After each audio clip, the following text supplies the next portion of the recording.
Show here on the UFO Paranormal Radio Network.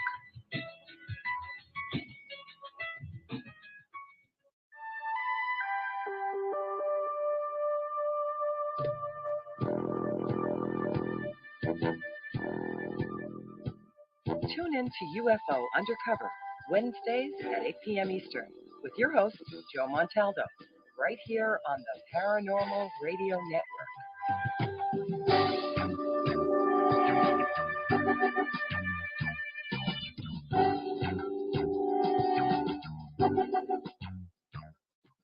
I had enough. Well, you drove out there into the middle of nowhere and had some sort of loud verbal display challenging ET in general out in the middle of nowhere? That's what I was doing. I actually had a pistol in my hand at the time. I was really ticked off. When I was having this fit, I was waving the gun in the air, okay, and I had this fit. And at this moment, I said, okay.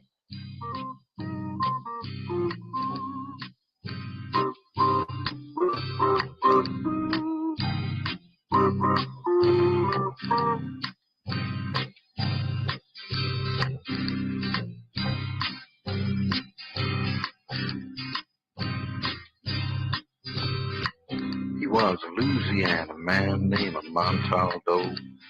Folks around called him Six Gun Joe. Works with ICAR, don't you know? Investigating UFOs. Out for a drive with a gal one night, they stopped to check out the reporting site.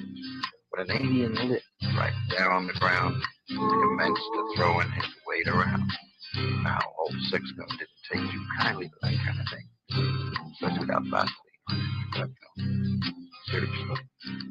Well, Six Gun looked that critter right in the eye and said, "Any last wish before you die?" Yo, reached for his gun, quick as a twitch, and said, "Fill your claw, you son of a bitch." Now, legend spread across the land about this pistol-waving man. But if you're from space or from Earth below, you don't give no lip to Six Gun Joe.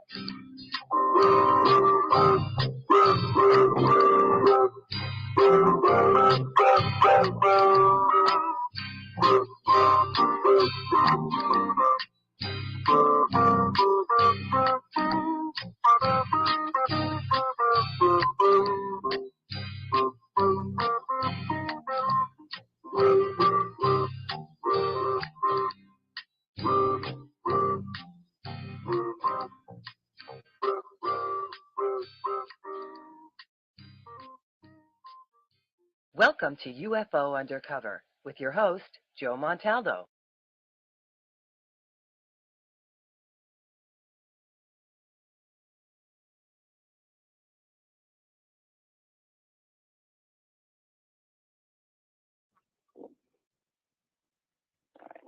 Good evening, everyone. I hope everyone's having a great evening, great morning, great afternoon, wherever you are on our beautiful blue planet.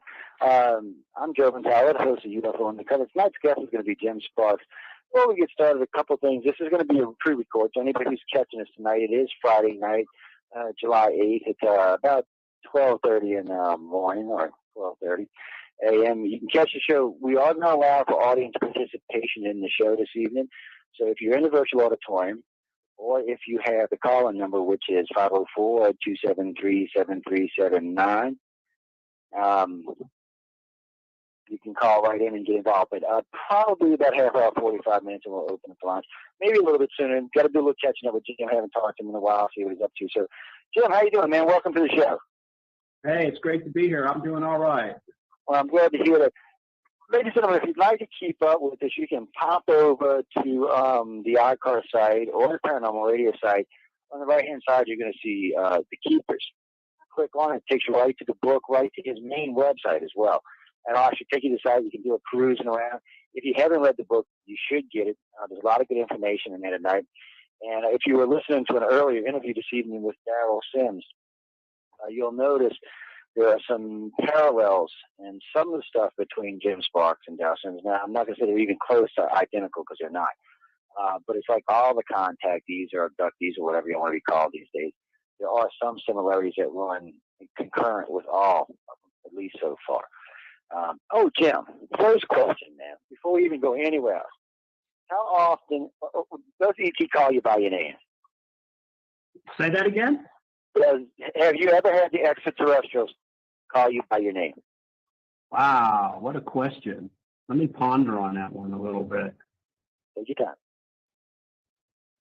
It's I can't think right off the top of my head. I can't think off the top. I can't think of a time, really. No.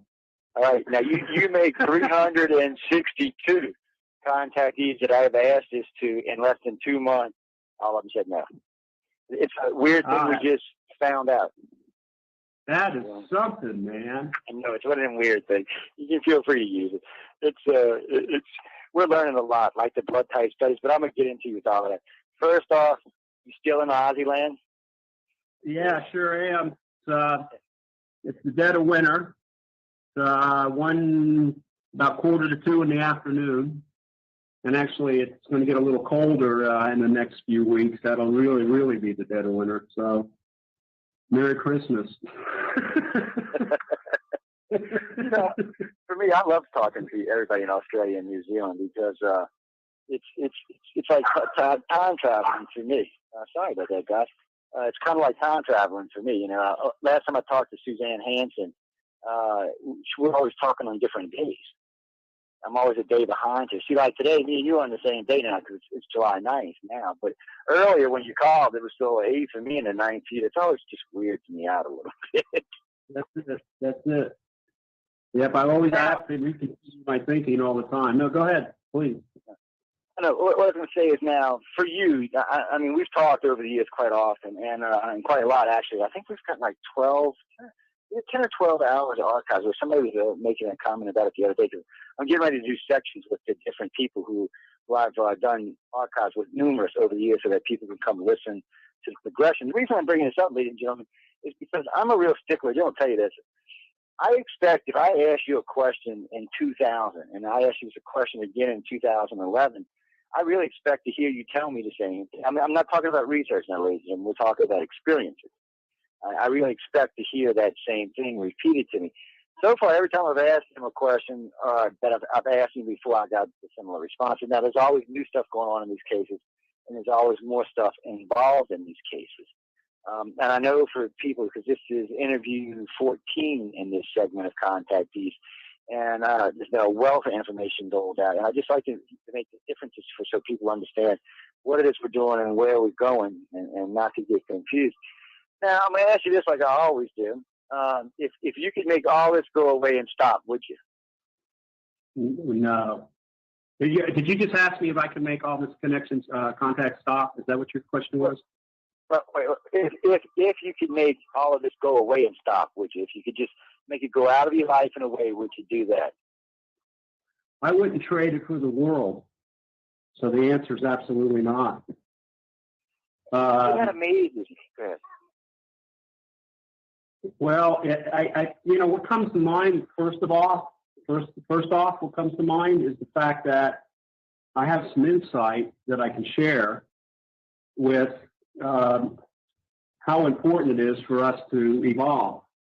And as you probably know, most abductees tell you, we don't see things the same way anymore. Anytime any of this touches any of us, even people around us that aren't even abducted, once they hear some of the information that we have to share and say, things you can't look at things the same anymore. You look back at what mankind is, humankind, and you see where we're going wrong. It's clearer to see, and then you see a path where we can correct it, and most importantly, evolve to join the galactic neighborhood. And it's a wondrous world.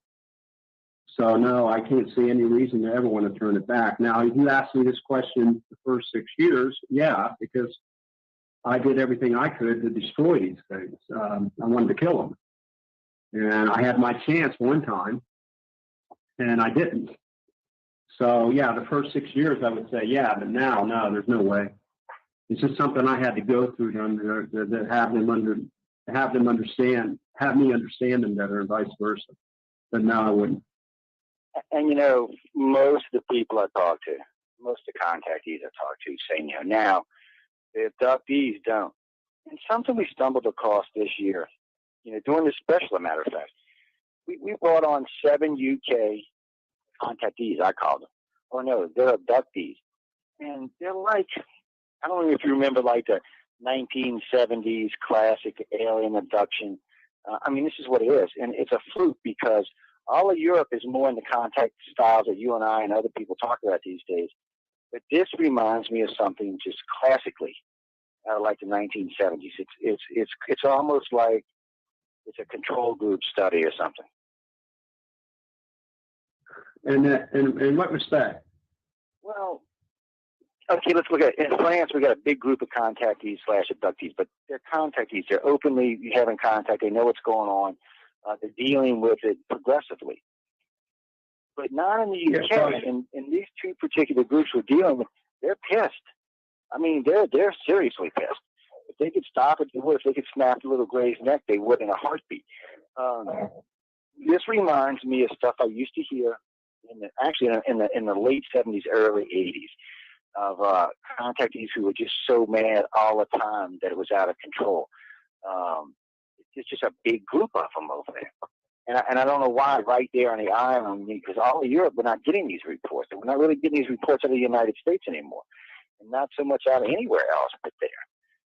It just seems like, they're like, I guess a control group. I don't know what else to call them because they're standing out like a sore thumb. Well, maybe the early stages or early phases for those people out there. Yeah. So they're going through that rigmarole that we all did in the beginning, or, I know I did, and make sense out of this stuff. Because after all, they're not human. And so they're interacting with human beings, and that contact is difficult. It's interesting because it is hard to get to deal with, to understand with, come to terms with. Over the years, talking to you and others, I'm always thinking to myself, do we have one of these syndromes, because we've been beat down and dragged around, and had the good cop, bad cop, reward program, punishment program. Did they just finally break us? But then after talking to you and a few others, I don't think that's what it is. I really feel like, I don't feel like you're a broke person. You feel like you're ready to keep going and to learn and expand. I am. Yeah. It's, again, it's just an interaction that has specified rules in a sense that aren't common to us, socially speaking. And once you get accustomed to them, then your eyes open up and you can start absorbing what they have to say and what they're all about. And that's where I am today, and that's where I believe some of the people you're talking about are. And I agree. Now, I'm thinking about this. MUFON, California, right? Yeah, that's right. The symposium, the International Symposium. I'll be out there. Goes from, let's see, I want to get the dates right. It ends on the 31st, and so that's on a Sunday, and then it goes through on the Saturday, the 30th, and starts on a Friday, the 29th. So it'll be from the 29th to the 31st out in Irvine, California. Yeah, no, Richard Dolan's going to be there too. Yeah, the Hyatt Regency. Oh, nice.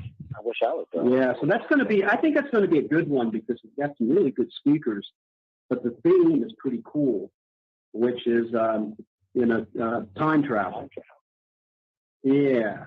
And, yeah, and so it's you got people who are science minded, you got people who are researchers, you have me who are as an experiencer, and it's a conglomerate of individuals putting all their senses together to come up with what that's all about, or try to get a finger on it, figure it out. So my talk, lecture, whatever you want to call it, it's going to be time travel is a fact. So I'll be out with experiences that seemingly put it together as so. So I think that it's going to be a pretty interesting conference. Well, when I heard the theme of time travel, I was kind of like, well, this sounds interesting. Then I was talking with Karen Dolan, and she was giving me a rundown on the guests because she was asking if we were going this year. And I was listening to the guest list, and it's a pretty good guest list. And I'm thinking, man, it's going to be a pretty good conference. But I'll be listening for all of y'all to find it. I'll give reports. I'll be calling everybody. I'm sure.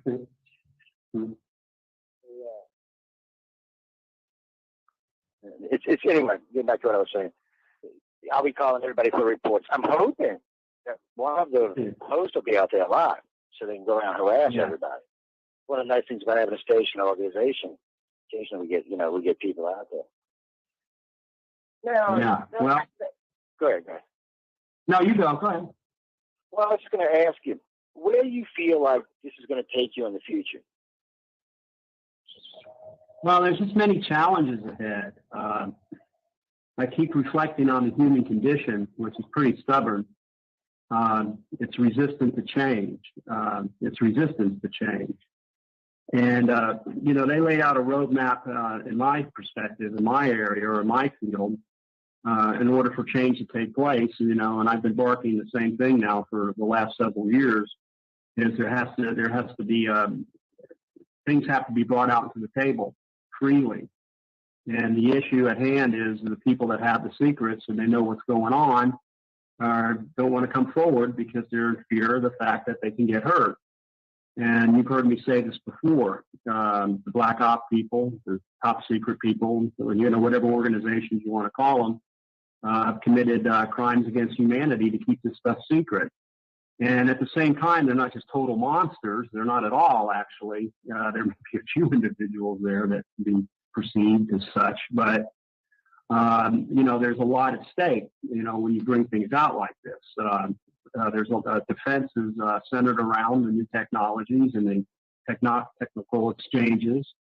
And bad people get their hands on that stuff, we're all in a lot of trouble. But there's too many good things that can bring this planet forward and change the face of it like we've never seen it before. Just the energy aspect of it. There's the technology to remove toxins out of the sea in a matter of months, out of the atmosphere, out of the soil. The longevity aspect. I'm in love with the fact that if we could finally evolve, we can stop dying. And those secrets are there. And that's a big key. And I like to come out and I bring this stuff forward about not dying because I think it's fascinating and it can be fun. Because if all at once, most of us, if all at once the human species didn't pass away anymore, think of the changes that would take place. Days, months, and years would go by and you'd just be absorbing more and more knowledge all the time. Without the way it is today, passing it on and your siblings or just get a little bit of information, and then by the time they figure it out, they pass away, and on it goes. So it's fantastic health, it's clarity of mind, technically enhanced, a perspective that we've never had before, a vigor and a zeal for living like you can't imagine, and you live like that moment by moment, and you just don't die. You're not relying on any other source to bring you there. It's the fact of science that it can be done. So again, in their eyes, they say come up with an amnesty bill. You've heard me talk about this before, Joe, and I'm sure most of your listeners that follow me and have heard me speak, from experience. Get an amnesty bill out there, particularly in the United States, because it's strong. It's powerful enough to keep it intact. And I'm glad it's my country. That's the way I see it, at least. And get an amnesty bill out there where these guys can come forward, whoever it may be, without concerning themselves with being hurt by this whole thing. And of course, things are done that were not nice, and for the last 40 to 60 years, and criminal charges will be brought, and it's not to be done for spiritual reasons. It's done to be for practical reasons. You're not forgiving and forgetting for spiritual reasons. You're forgiving and forgetting for practical reasons, so they have an avenue to bring these things out. So that's always the main thing, the main push with them. Well, that's a good push. Yeah, well, they're claiming also, I don't claim to embrace, you've heard me say this before, alien culture, and I believe everything you say. I have a healthy skepticism. But according to them, that deals were made, deals were struck, arrangements were made over a certain aspect of time, technologies were given, and we turned around and didn't honor any of it. And then they're getting a bad rap for it. So, to put it simply. Well, they do. I try to get these contactees all the time to at least kind of stand up for themselves, and at least that way, when it comes time for amnesty, they're starting pushing people for amnesty. They'll get involved. Yeah, because I noticed Stephen Gassett did the what was it called again? The Disclosure Day. Yeah, disclosure. Right. Yeah. Well, he has the July as Disclosure Day. Isn't in my mind, but I know what you're talking about. Well, I seen it the other day, but I haven't talked to him yet. I was kind of like, what is this? It's hard to me because I know we need some kind of amnesty to let people come out and talk about the aliens. I know that's not enough to prove ET exists. Even the bad part is Obama could come out and get on TV tomorrow and say, hey, the Greys probed me, and everybody get chuckling and go on. For some reason, this country here is thick-headed.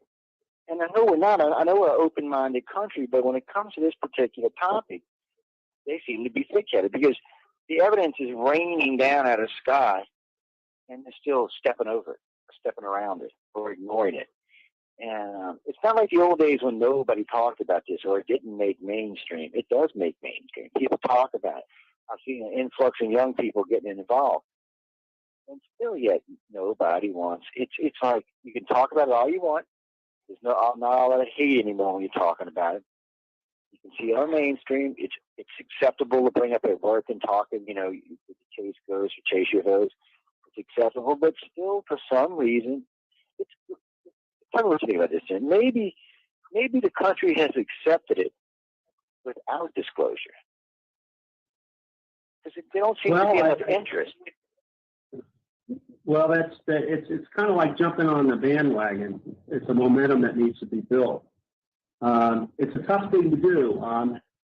I tried very hard to put it together, and I came very close at times, meeting it face on. With a select group of people who are willing to spend the time and money with their limited resources to make this thing come to fruition. And we even got to the point where we had a lobbyist ready to go. And everything was out front, and everything was, this was a few years back, but everything was up front, and everything was face on. And, it all came down to the same thing, money. We just, bottom line was we didn't have the money. So the way I see it, and the way most of us see it, the minds that I was with, is that it's a collective. And I think they see it the same way too. And it's a collective of people, and you build momentum, and they put their resources and funds in. There's credible people who know credible people, who know more credible people, who know people with power, who make changes. And you put this law into effect. If there's an avenue for these individuals or groups or whatever to be able to come out without being afraid.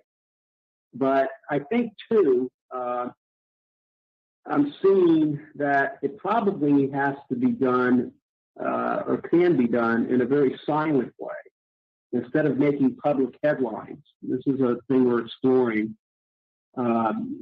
which is you get a bill in there without making a lot of noise.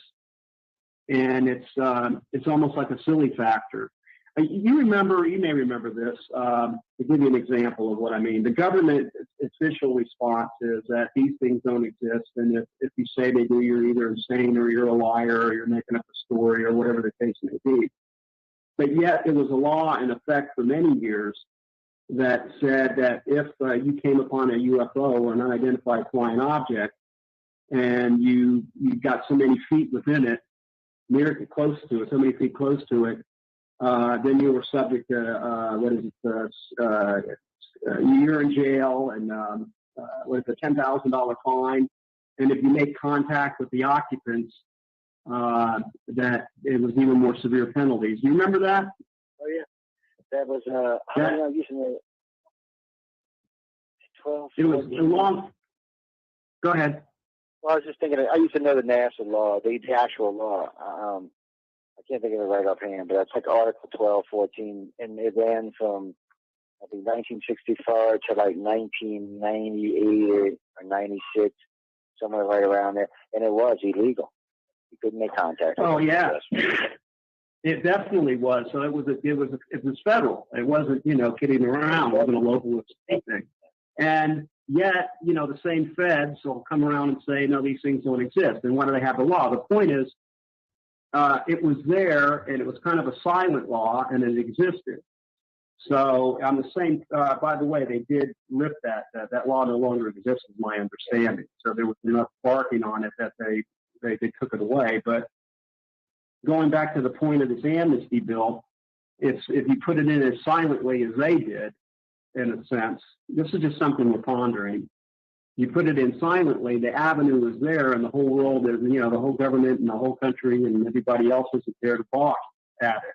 It exists. So here you have this law that's not well known, and it protects these people. So I think the key, according to them, this is how I've been advised. I mean, all the years that I've had these experiences, they still point to this same thing, which is create this bill or create this law. I think first on the national level, coming from us, because that's the only way I really know to go, maybe globally as it goes, where these people can come forward and they can do it any way they want without getting hurt. And then we can move along with the thing. Well, that would be nice. That would be really nice. Because frankly, we need to do something. It's at a point now that you've got enough people that want to come forward that can't. And then I don't know how much grit. You don't know how much what? Well, I don't know how much is it. Well, I forgot that. Yeah, I forgot what I was going to say. Actually, the words garbled here. So would you repeat that? Okay, there we go. Let me get this better. How's that? Is that better? Yeah. Okay. Yeah. You don't know how much what? That's what. Pardon me? I just got to remember not to be moving my phone. I'm so used to wearing a headset when I'm talking that I forget sometimes that I'm using a phone right now. I got to remember to keep it way up along. Sorry, but that's my fault. That's just one of them things. That's no doubt.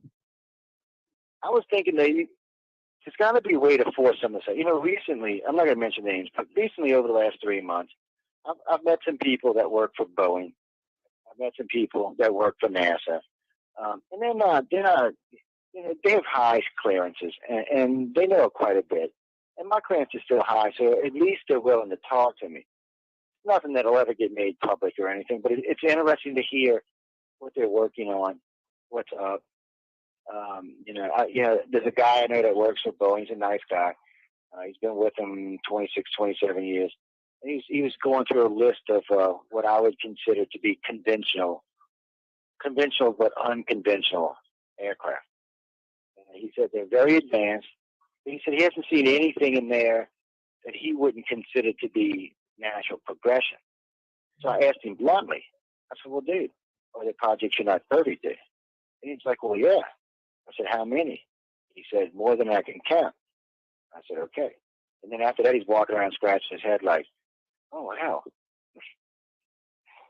It was almost like the light bulb popped onto his head. Yeah, right. The whole time he was walking around ignorant, and when I said that, he was just like, okay, well, damn. This is one of them things. Now, since you've been in Aussie land, have you been having contact? It's really quiet here. I'm of the notion, in my travels, that they kind of like hotbed places. They really like to show up where there's a lot of dense population, and so it's been kind of a reprieve in a sense for me. It's not really happening that way here at all as it happens in the States. And even before I moved out to Nevada, I was in Florida, and it was pretty frequent with me. But when I moved out to Nevada, it like doubled. Something about that state, just outside of Las Vegas and just the state itself. I guess you could say Area 51. There's a lot of goings on over there, and there's a lot of action. I mean, I know that these beings, have different campaigns and agendas, and they've got the agenda of collecting seeds. They got the agenda of collecting life forms. They got the agenda of preserving life. They got the agenda of I can go on with what they're doing to the human beings that, because I've eyewitnessed this, that have actually were never born or raised on the earth. You know, they collected the seeds and they were born and raised in another world. And they're just like us. They're human beings, and they bring them down. This is going to sound like Star Trek, but I know it's to be so. They bring them down to good old Mother Earth for a time period to acquaint them with their past and their roots and where they come from. And it's fascinating to see these people. They're just like you and me, but they're astute, they're intelligent, but they don't have any of the fears. They don't have any of the paranoia. The only where they're cautious and careful is they allow them to go into a group settings. I mean, they can even be in a restaurant. They can be in a tourist attraction, just like tourists. And, you know, places like that, in my experience, just get more action. So it's pretty neat what goes on behind the scenes and that has been revealed to me over the recent years. And that's, you know, where relative to where my contact is. Well, I think when you reach that level, pardon me? Saying usually when you reach a certain level with them, what we call them keepers, but whatever anybody wants to call them, once you reach a certain level, they tend to let you learn a lot more. They let you learn a lot more. They let you see a lot more. It's almost, in some ways, they're wanting to reassure that, hey, look, we're going to let you see this. You're not crazy. Yeah, you are learning stuff, and we are going to help you out with stuff, but yes, we do expect something in return. Well, I mean, I always know, like, just to cite an example, you know, they expect something in return. Yeah, you got it. We got to come forward. We got to do it ourselves. We can't rely on anything. We can't rely on them fully. We've got to bring ourselves to a point where we get it's not quite an equilibrium, but it's where it's a meeting point where it works. And we can't be royally dependent on them doing these things for us. A lot of us cry out and say, well, why don't you do this? Why don't you do that? They've been through that routine with the human race. They've been around for 10,000, maybe hundreds of thousands of years, maybe even longer, and they know our nature. So we have to bring ourselves to a point first. But just to cite an example, I was in I was in a major hotel, and it was in Las Vegas. And I was exiting the hotel, and I know when either time travelers or non-human intelligent beings are in the vicinity and they want to make contact. My heart starts to race, my spine stiffens, I get a sensation, I get an extreme discomfort, but I'm not afraid of this feeling, because I've had to deal with this for years, so it's just part of the practice of what it's like when they're around, or to let you know. Anyway, as I was making my exit out of this place and walking through the crowd, I got the telepathic message from one of them, which in this case was an Earth person, a time traveler, well, probably about 400 or 500 years from the future, saying that he would be meeting with me outside. And pretty exciting. I mean, it's really exciting. So as I started walking towards the exit this hotel, where the valet would be, where you park the car at valet, I got this extreme sense of health and vigor like I never had in my life. As I took each breath, and exhaled each breath, I was going, yes. Like it was the most wonderful feeling that there possibly could be to be alive. And each second was this euphoric understanding of yourself, and you're feeling your body like you never did before. And it's like almost like a Superman feeling. As I kept heading towards the valet, my mind started clearing and the cobwebs went away, and my thoughts were super inflated or super enhanced, like they had never been before. And I had a greater grasp of my surroundings. I had a grasp of what was going on in the world. I understood a lot more, and all this was happening within just a few seconds. And when I came out to the back door, and there he was to greet me, he finally said, "How you doing?" Just like that, with that same exuberance. And I said, "I'm fine." And Joe and listeners, I understood more than I ever did in my life. And he also shared with me, this is only going to last for a few seconds, because this is where we'll go when we evolve. And so I stepped out in the back. This was in Nevada. And he says to me, he says, he goes, and he's talking. He's telepathic and he's verbal. So we become fully telepathic, by the way. And that's even in the near future, within a few hundred years, fully telepathic. Or we can be verbal, whatever we want to be. So he was both back and forth. He says, I like it here in this part of the country. He says, we could sure use we could sure use more rain. We could sure use more rain here. And when he said that, in my mind, I could see all the weather patterns in Nevada. I could see them around the country. I could see them halfway around the globe. My mind was technically enhanced, and I could see what it would take to change weather patterns to bring more weather to rain. And then as I looked at it, I went, no, that won't work, because we have to take from this place, take from that place, and there would be rain deprived, and it would ruin everything. And I verbalized it, and he goes, that's right. And our interaction was short. I've had a few of these that I haven't really come public with until lately, practically hardly at all. And so I'm getting more comfortable with where I'm at with this thing and where people are. So it's food. It's going to be a problem. I wait a few years before I talk about the meat. And it's an excitement in me to keep you going. And anyway, I knew that in a few seconds I was going to lose this ability. And I wasn't sad about it, because I knew I was just gifted at that time. And then when he said it's time to go, or I got to go, I said, yes, I know. I got in my car, and as I pulled out to the intersection to turn, it started to narrow, go away. That my sphere of thought started to become more tunnel vision, as we are. And by the time I started going down the road, it went away.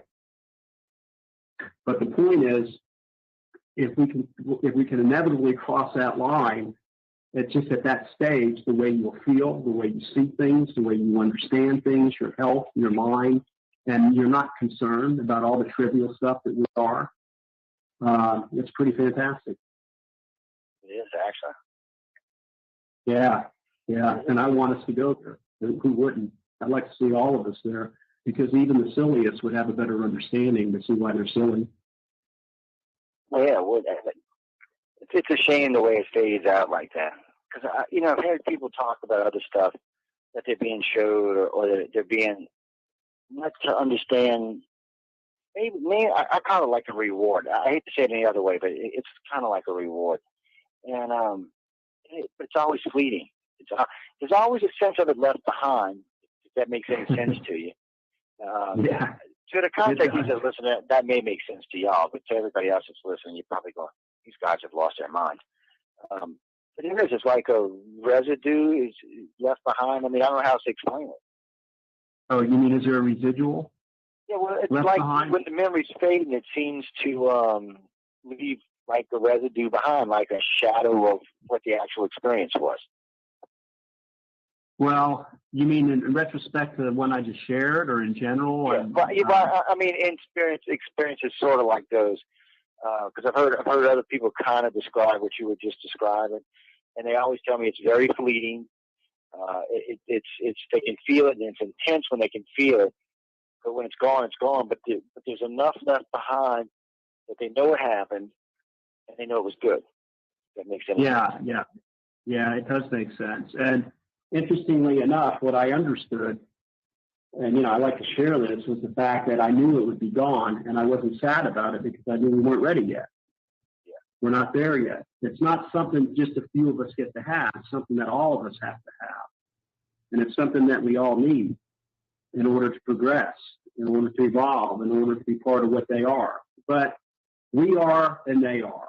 I don't ever see it as we join forces, in a sense, to the point where we're intermingling all the time, because actually you're going to find that the human race is special, and that once we evolve past the barbarianism, that we are, the barbarians that we can be, I should say, we're going to look at ourselves as separatists, yet part of that union, but we're going to enjoy more what we are, and we're going to be less concerned with what they are, because we're going to know everything about them, because they are what they are, which is classified as not human beings. And so you'll be more interested in who we are. At least that's the way I'm seeing it now.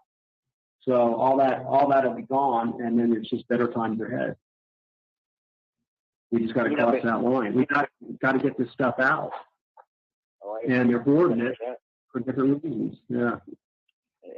It's like I said, it's just getting a hold of them and make them pay attention.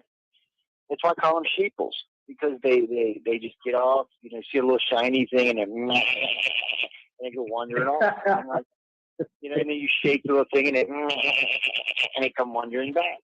And of course, and there's another. It's, we're emotional beings and we can't help it, that we're human. It's a good thing and it can be a bad thing. And we get excited about things and then we tend to forget about it once the excitement goes. So sometimes we don't stay focused long enough. Whereas, I'm not being critical here. I'm just saying this is the stages that from experience where I see they're at and where we're at. And they have an incredible ability. And now I'm talking about us in the future, an incredible ability to stay focused until the job is done. Relentlessly stay focused and stay disciplined until the job is done. And if you forgo the fact that forgo dying, then there's all the time in the world, and it makes interaction with each other a whole new meaning, a whole different philosophy of relationships, interactions, see things, having time to do all the things that you wish you could do, and exploring those things to the fullest, and having the ability in the mind to take all that data, conceptualize it, and not just the way normally, but the way we don't do now, and keep it there. And then the mind just knows more and more and more of what to do. And it's just a better way. Another example, so Jim Sparks is coming out with some things that he doesn't talk about normally, because my philosophy has always been, and I stuck to it pretty good, is that whenever a lot of these things take place, there's no urgency for me to bring it forward right away, because I like for the trail to run cold. Because when you say, hey, I was at this place and this happened, and people might want to come there to check it out themselves, and all these kind of things, or they started hitting you up with all these questions, which I don't mind, but I'm still exploring these areas myself, and I'm trying to understand it, and I like to understand as much as I can before I speak publicly about these things. And another exciting interaction. So when people say, gee, Jim, what's the latest in abductions, or what's the latest in contacts, these are the things I'm going to start to talk about now. The things, another perfect example was a gentleman, again, a male time traveler, sounded fully American to me, so I'm presuming he spoke the English that we do. And he, when we came across each other, anyway, it's a bit unsettling, but it was so cool. He was gaming me, and I knew he was gaming me, so I gamed him back. And he said to me, "What's your name?" And I made up some name. And he goes, "That's not your name." No, I don't know this guy. He's a stranger. Let's bear it in mind. He says, "No." He says, "Your name's Jim Sparks." And then we both chuckled. And he said to me, he's going to show me the technical enhancements of the technology of the future that we'll possess. And so he said to me, he says, "Get me a piece of paper and 2 pens." And now kind of see this, Joe, and everybody that's listening, like, what does this guy, from the future, a few hundred years from now, what does he want a piece of paper and 2 pens? And I go, and anyway, I round up a piece of paper and 2 pens, and a sheet of paper and 2 pens, and I give it to him. And he takes his left hand at the top of the paper holding the pen, and he takes his right hand at the bottom of the paper holding the pen. And so his right hand is, if you can see a sheet of paper on the table, is to the far right of the corner of the page, and his left hand is at the top. And he proceeds, both of his left and right hand, proceeds with both his left and right hand to write my name in cursive writing, forward with the left hand, and backwards with the right hand at the same time. And he's doing this rhythmically. And then when it reaches both sides of the paper, he writes the name upside down and in reverse on both sides at the same time. And then he turns to me, and he's not even looking at the sheet, and started quoting tax code from the late 1800s to the present. Picture this one. What does that say to you? Well, I mean, what does that say? Just that it can go back and forth at the same time, it says quite a bit. Yeah, upside down and reverse, and then to be able to have a, yeah. So I mean, it's pretty exciting. Serious IQ. Yeah. Yeah. Higher Serious than ours. brain capacity. Yeah. Yeah. Yeah. There's a lot of that stuff been getting reported lately. Just some weird stuff been going on too. I don't like calling it end time stuff because it's not end time stuff. It's more like preparation for end time. I don't know what else to call it. It's been just weird, though. It really has. There's been a lot of stuff like that. So, I mean, did you just popped out of nowhere, or you just mind your own business and poof? Well, let's go into something that's going to sound like sci-fi, but I know it's not sci-fi. Well, that's cool. Let's become an alien, so everything's sci-fi. Yeah, but they've got the ability, the technical scientific ability to enter in and out of other dimensions. Now, I was just talking, I think you know this over all the years, that, a lot of us sense it or know it for a fact. They've got the ability to be invisible. They have the ability to manipulate matter, so they can pop in a sense. Particularly when you're talking about traveling time and their grasp of how toward space and time, to make it work for them. And so me, anyone could be anywhere, and you'll get, it's always telepathic at first. In this case, I was sitting down somewhere, I was eating. And in this case, when he came into the room, he asked my permission. Now, look, you got to see this. So here you are in this room. You don't know this person from Adam's house cat. And you're sitting in the room, and you get this telepathic message, voice in your mind saying, may I join you? And I turn my head, and I see a guy coming in the door that I don't know. And I'm sitting there at my own private place. And I telepathically respond, say, sure, it's okay. And then this person just walks in between the tables and comes up there and he sits down. That's not a normal thing, right? When you're eating dinner, no one's just going to come to where you're sitting and you see the scene. Yeah, so that's, excuse me. Would have been. I would have excuse me. Who the hell are you? Why are you sitting there? Exactly. And then he proceeded to, he was a bit jovial. Yeah, I'm going to enter a territory that I was going to hesitate to talk about, but I guess I don't mind it so much because he was a bit clumsy too. When we sat there,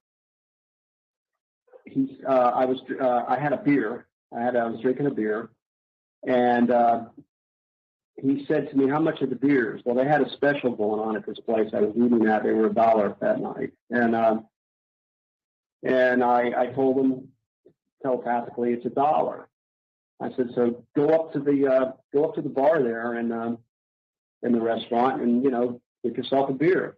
So he gets up and I can see what he's doing, and he pulls out what looks like a billfold, and when he opened it, it was like a file cabinet in this thing, and he was thumbing through it, and these pages were flipping, and he stopped, and then he reaches in and he pulls out a $1 bill from our period, about the size, he had it folded tight, about the size of like 25% of the normal size of the bill, or maybe anywhere from 12.5% to 25% off the top of my head.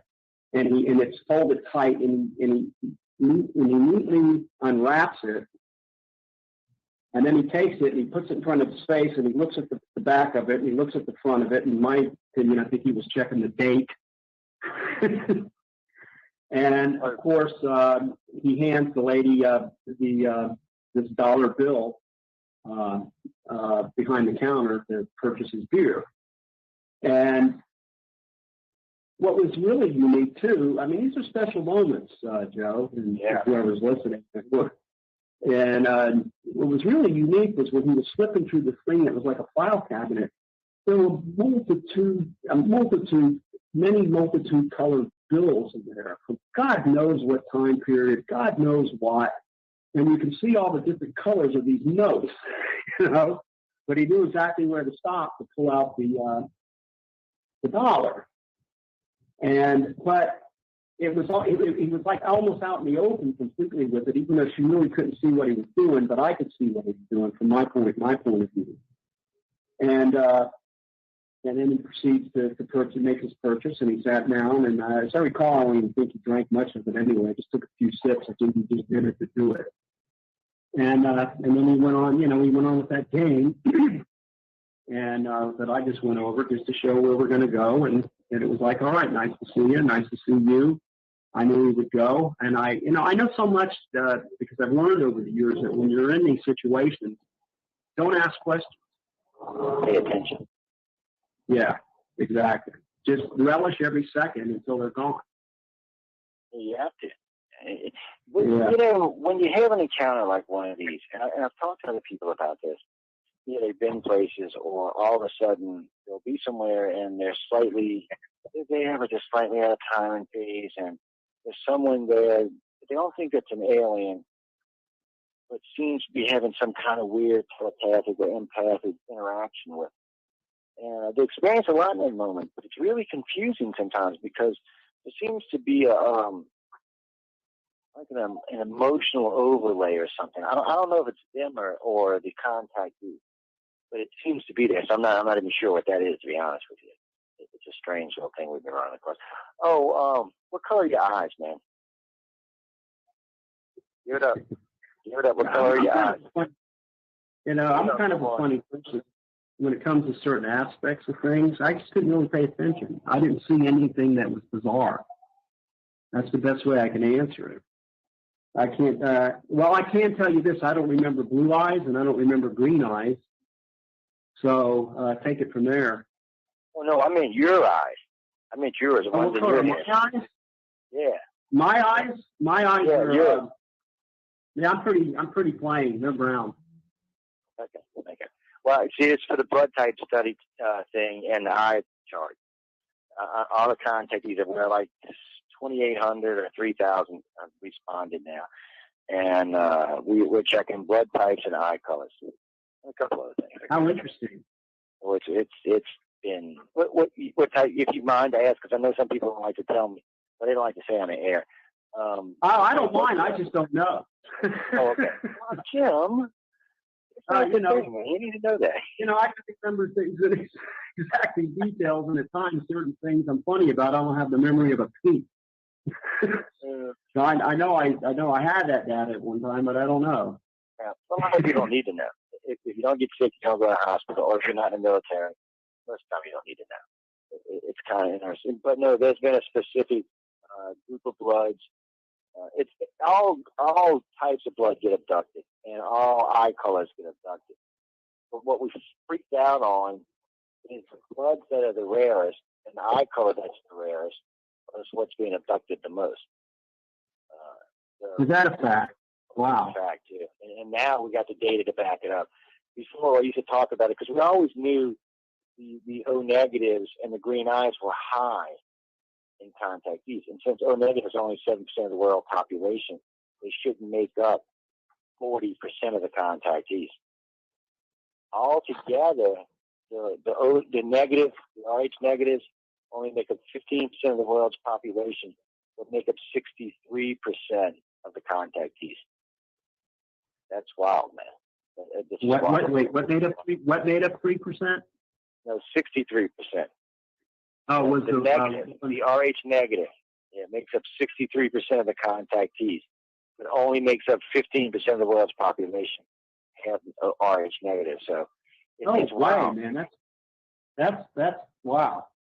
And so far, 50% of everybody who's responded has green or hazel eye, which green eyes are a mutation. So is O negative blood. I mean, so is RH negative. Man, that's boisterous. So it stands out. What it means, Jim, yeah. Well, that's anybody's guess. At least we know it's there. You know? Yeah. Somebody got mad the other day. A lady wrote into me, and she said, I have O positive and brown eyes. What, you said I'm not a contactee? I said, no. I said, you're a contactee. You just have brown eyes and O positive blood. I said, we just happen to see some weird stuff going on in the blood thing. And I found it coincidental that the two highest are both mutations. You know, the green eyes is a mutation of brown and blue that came on scene about 20,000 years ago. The RH negative came on the scene about 25,000 years ago. And what's really strange about this, if you pick the one blood, the one that gets abducted the most, which is O negative, that's the universal donor. That's the only blood that everybody can take. That's it. And O negative people can only take O negative. It's the purest blood too. It's weird. It's like they're taking this group, or they're taking all these O negatives and all these negatives, I should say, taking that DNA, mixing it with different parts of the positive, and then remixing it back with extraterrestrial. And then here's one for you. You're gonna love this. You know there's three, A, B, and O, right? And say that again. A, B, what? There's A, say B, A, B, and O. what? A, okay. B, and O. That's the three blood types, okay? Or the three majors. So you've got three alien types. And it's looking more and more and more like each one of them blood types may be represented by one of those extraterrestrials. That Can't could prove be it so. yet. But the data's really good. Well, I've seen them screen people before that way to see the genetic. You walk past this, which has got nothing to do with the blood, but I can see. But it's a technical gadget, machine, tester, where you walk in front of this thing that looks akin to a mirror, but it reflects, in a technical sense, what you're genetically, what race of extraterrestrials you're a part of. And I've seen them line people up and have them walk by, and then they check to see what it is, make a note of it, and the next person goes, and the next person goes, and the next person goes. So it's substantial. It's like they're coming down, check out the species and divide it up to see who was part of what. Well, it's been interesting. I gotta say, I'll have to catch you before you get out to California. Maybe I'll Skype you up one day and bring you up to speed on all this, because there's a lot of stuff that we found, and these are on polls, by the way. Oh, and then we've got the Gray questionnaire, which is up to about 500 now. The reptilian, which I think is up to about 75, and the humans, which is about 40. I hate to admit when I'm wrong, because I just hate it. But I always said that it was a third, and a third, for like a decade and a half, because all the data suggested there was 1/3 Gray, 1/3 reptilian, 1/3 human, abducting. Oh no, I was wrong. God, I hate to say that. It's about 65% Gray, and they split the other half, the other two aliens. I didn't realize that. I thought it was a whole different thing. So anyway, live and learn. Yeah, what do you know? What do you know? I mean, that conjures up memories for me, because without doubt, the high percentages of Gray. That's what it is. Me too. But we're going to take a break right quick. Go ahead and plug the site right quick. Tell them where to get the book at one more time.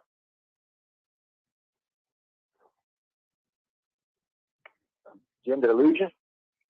Yeah, you did. I heard you say a bit. You said something about a break, and then I lost you from there. Oh, that was weird. Okay. Anyway, ladies and gentlemen, you can go to the iCar site, click on Keepers. It takes you straight to Jim. It's jim-sparks.com. That's his website. You can go right to it. But anyway, you can go right to the site, click on the Keepers image, and take it. If you're on Facebook or MySpace, it was posted there earlier. Click on the link. It's really easy to find. You can also go check out all the data we were just talking about just now. When we come back for the second hour, we will open up both the phone lines and the virtual auditorium for questions. Everybody knows how to use the virtual auditorium. For the phone lines, it's 504-273-7379.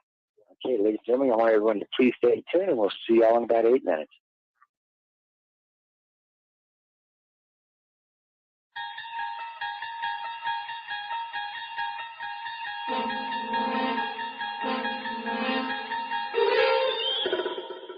You're listening to UFO Undercover with your host, Joe Montaldo, right here on the Paranormal Radio Network.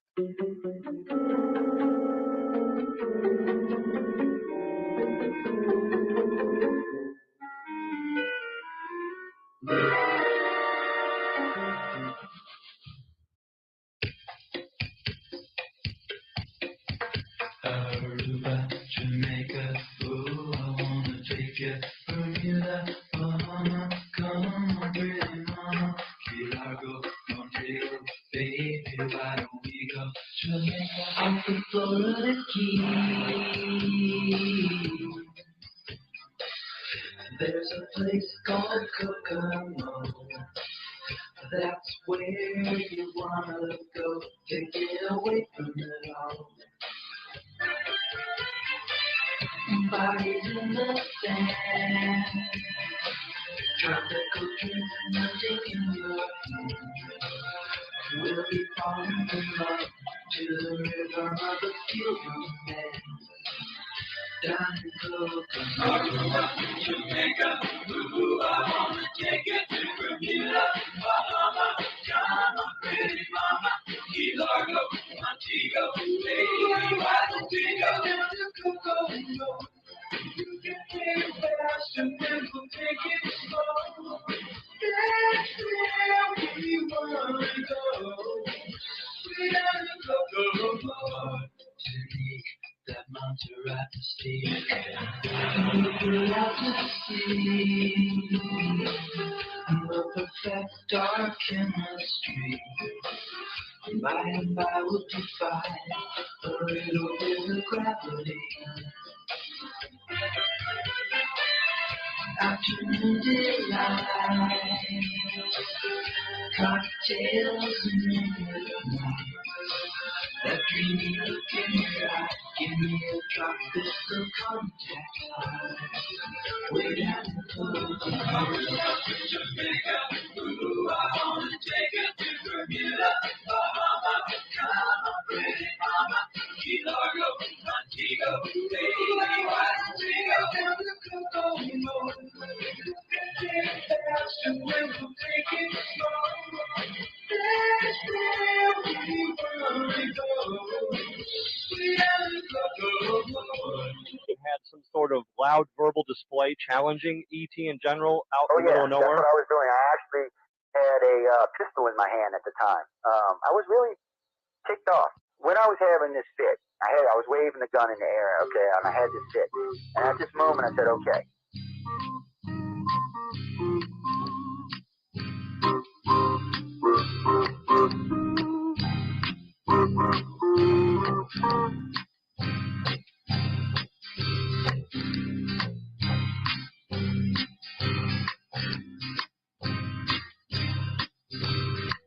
He was a Louisiana man named Montaldo. Folks around called him Six Gun Joe. Worked with ICAR, don't you know? Investigating UFOs. Out for a drive with a gal one night, they stopped to check out the reporting site. But an alien lit right there on the ground, commenced to throwing his weight around. Now, old Six Gun didn't take too kindly to that kind of thing, especially without Vaseline. Seriously. Well, Six Gun looked that critter right in the eye and said, any last wish before you die? Yours? Reached for his gun, quick as a twitch, and said, fill your clover, you son of a bitch. Now a legend spread across the land about this pistol-waving man. But if you're from space or from Earth below, you don't give no lip. Six Gun Joe.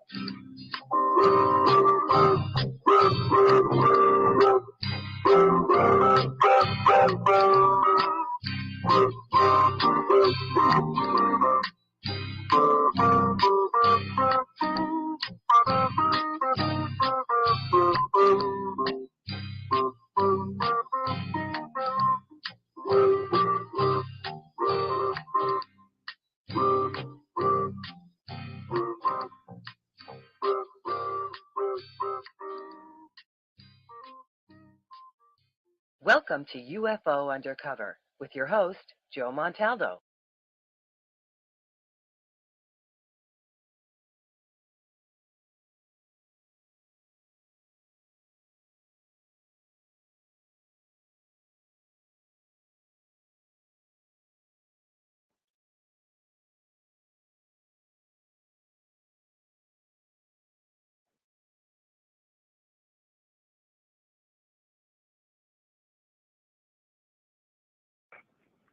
Okay.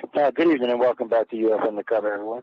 Sorry about that. We had a little glitch when we came back, but we'll edit that out since this is a pre-record anyway, so we can just. One of the nice things about pre-records, we can edit out the boo-boos. The live ones, not so much. Oh, and for the people who are listening to us live tonight, thanks guys for tuning in. Y'all can, if you want to put your hand up, you want to make a call in, it's 504-273-7379. I'm also on Skype, but if you're not on my list, I don't think it'll let you call. Yeah, so. But you can, like I said, 504-273-7379. Joe, hold on a second. Okay.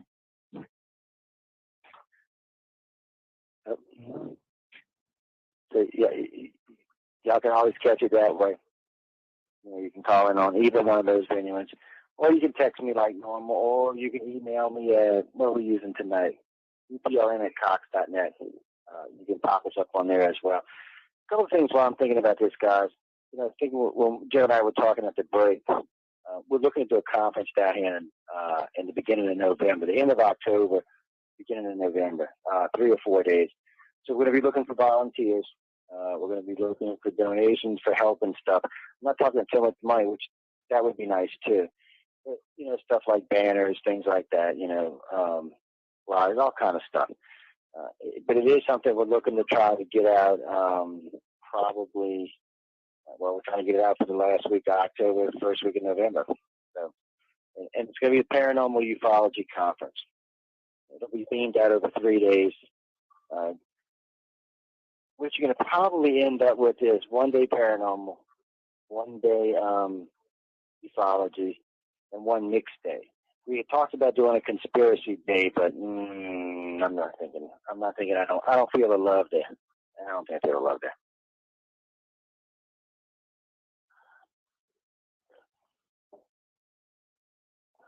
Where'd that go? Oh, I'll try Jim's off, doing something. We got to wait for him to get back. Now, when we were talking earlier in the show, I was thinking about this too. When part 2 of the blood type study comes out, which we're not going to probably let out till I believe, it's like a week, 2 weeks. I think it's 2 weeks. Yeah, no, 3 weeks. The first week of August. That's going to go on the same page as the blood type study that's there. It's just going to be lower down on the list towards the bottom of the page. You'll find it there. Or maybe I'll flip it. I'll put the new study up at the top, and we'll lower the old study to the bottom of the page. And I got a call in November because I haven't talked to her recently. But as soon as I do, I will let y'all know what's going on with the reptilian study. And I know the personality study's up. And once the reptilian's done, we're going to do a phone call to her, Mr. George Norrie, and coast to coast, and ask him what he's going to talk about. That should work right there. Okay. Oh, Jim, did you get back? Did we good? I'm back. All right. I thought I lost you for a second there. That was weird. No, yeah. All right, well, yeah. He's got this line after. Yeah. Welcome back. Now, Are you up? Go ahead. Go ahead. Yeah, I was just going to ask you, so it's the last week of July, right? You're going to be in California? Yeah, well, the last 3 days of July. Okay. The conference will be a Friday, Saturday, and Sunday. So that'll be the 28th, the 31st, the 30th, and the 29th. Friday, Saturday, and Sunday. Okay, Friday, Saturday, and Sunday. 29, 30, and 31, yeah. What day are you speaking on? I believe, for me, that's going to be on Saturday. And I think it's, Saturday and Sunday. I'm going to be doing, Sunday's going to be there's going to be 4 of us, and the talk's going to be preparing for contact. And then my talk will come up on Saturday, the 30th. What's it on? Time travel is a fact. The theme will be time travel. If I'm not there, I'll be looking for the CD. I know Move On usually gets the CDs out pretty fast. Yeah, they're pretty good about that. Sometimes I even get one before I go. That's interesting. Yeah. That's time traveling. Let me zip forward here, then zip back. Here, we made it, then we came back. Okay, all right, there we go. The whole time travel thing always freaks me out, because I have no doubt about time travel. And I understand that the Greys especially have a really good grasp on how to travel through time. I mean, ICAR, after all, is the one that broke the gain time and even time thing. So we have a good grasp of it. But still, when you really sit down and think about it, it still freaks me out. And then it's always that thing, okay, somebody finds out you do something. So they travel back in time and kill your great-grandpa so you're not born. But of course, if you're not born, you've never done anything for them to go back in time to kill your great-grandpa. It's a vicious little cycle. I guess that's why they call it a paradox. Well, yeah, I picked something up, and it's kind of more, it leans on a theory, and then it leans on, from what I witnessed, but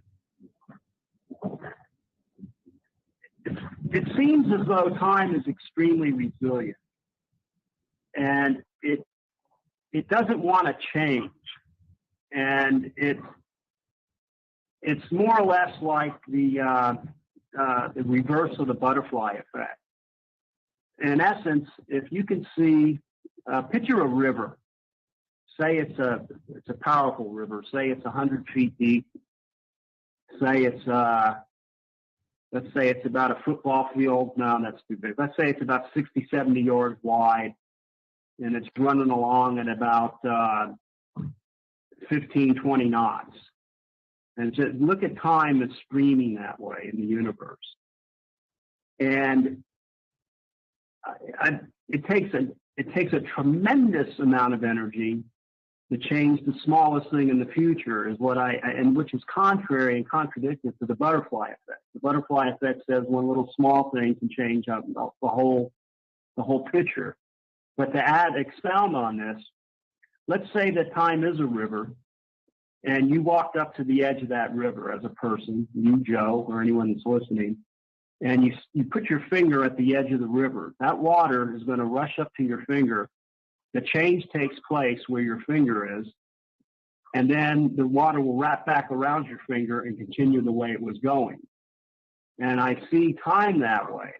And I think it's contrary to a small thing affecting a larger span of space of time. It's the reverse. It takes a lot of energy to change the smallest thing.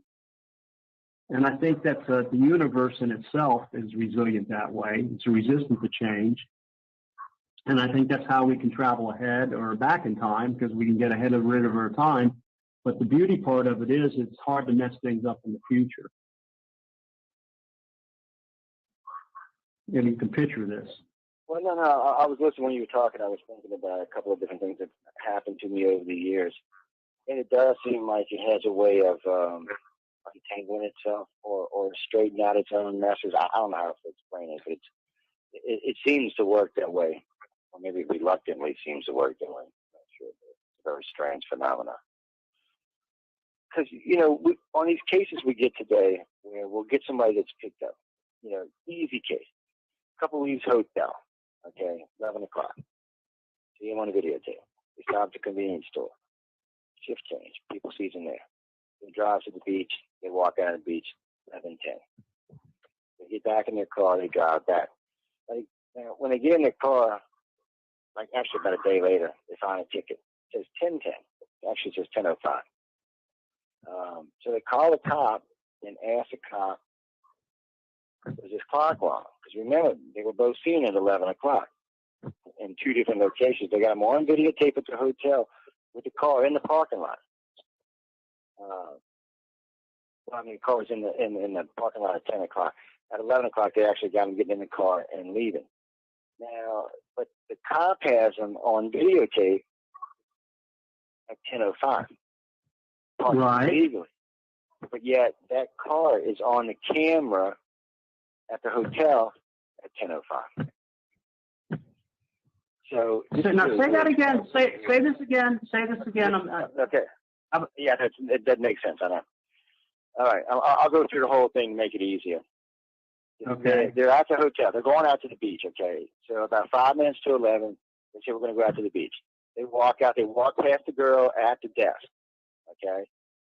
But now before that, they had come back at the hotel at 6 and didn't leave till 11. So the whole time from 6 to 11, they were in that hotel. And the cameras have them go into the room, and the car is in the parking lot. So they leave at 11. They stop at the convenience store. They get a drink.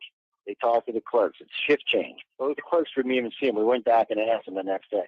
Both clerks remember seeing them there at 11:05 or about 11:03, something like that. And they drive out to the beach somewhere between 11:05 and 11:10, and go out and have some weird experiences on the beach. They come back. They get in their car. The next day, they find this ticket. The ticket says that they were illegally parked at 10:05. Okay, now 10:05, that car was in that hotel parking lot. So when we contacted the officer and asked him about it, he said no.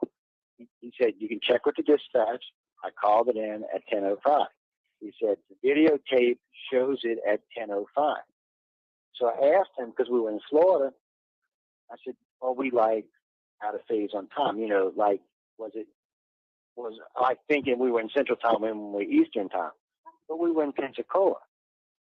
So it was regular Central Time. So the cop has that car on that road, on that beach at 10:05. But the hotel has it on the camera in the parking lot at 10:05.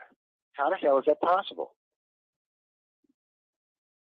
They were time traveling. That's the only way it could be. They had to be time traveling. It's got to be. But that and a few other experiences was one of the things that let us know that it seemed like the Greys were taking people out of time, keeping them out of time, keeping them for quite a long time out of time. And then when they put them back, it was usually like 15 minutes to an hour before they took them. It always freaks me out. Well, that happened to me live. They put me back 2 to 3 minutes before they took me. Yeah, and I saw myself. Yeah, see, other people have said that. Other people said they've seen themselves, and they were told not to interact. I was laying on the sofa. This happened one time and one time only. That's why I'm so adamant or certain that time travel exists, other than, you know, so many different things that show me that. But this one situation, I was laying sideways on the sofa with my hand on, with my head resting on my hand and my elbow to the sofa. You can picture this, watching television. And I got up, walked through the living room, and we had an island kitchen with a wet bar. And there was an aquarium on the counter, and I would stop to look at the fish. And then I walked around the wet bar and into the kitchen. There's a reason I'm going into this detail. I opened up the refrigerator door. The light came on like normal. Everything's normal. I'm not thinking anything's wrong. And I grabbed a snack and I ate it with the refrigerator door open, and I drank some soda and I shut the door. And then I came back around and I laid back down on the sofa. And then I got abducted. I got pulled. And I was gone a couple of hours. And this wasn't an accident, because it was to show that these things exist. And when they brought me back, I found myself in that position again on the sofa. And in front of me was me.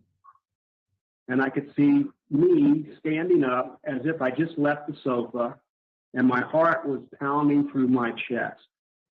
And I watched me go over to the counter where the aquarium was, look at the fish, walk around that island kitchen thing, that island counter, go into the bathroom, the refrigerator. The light came on. I saw myself eating the food, and then I started getting extremely nervous. I laid there silent because I wondered to myself, what is me going to think when me sees me?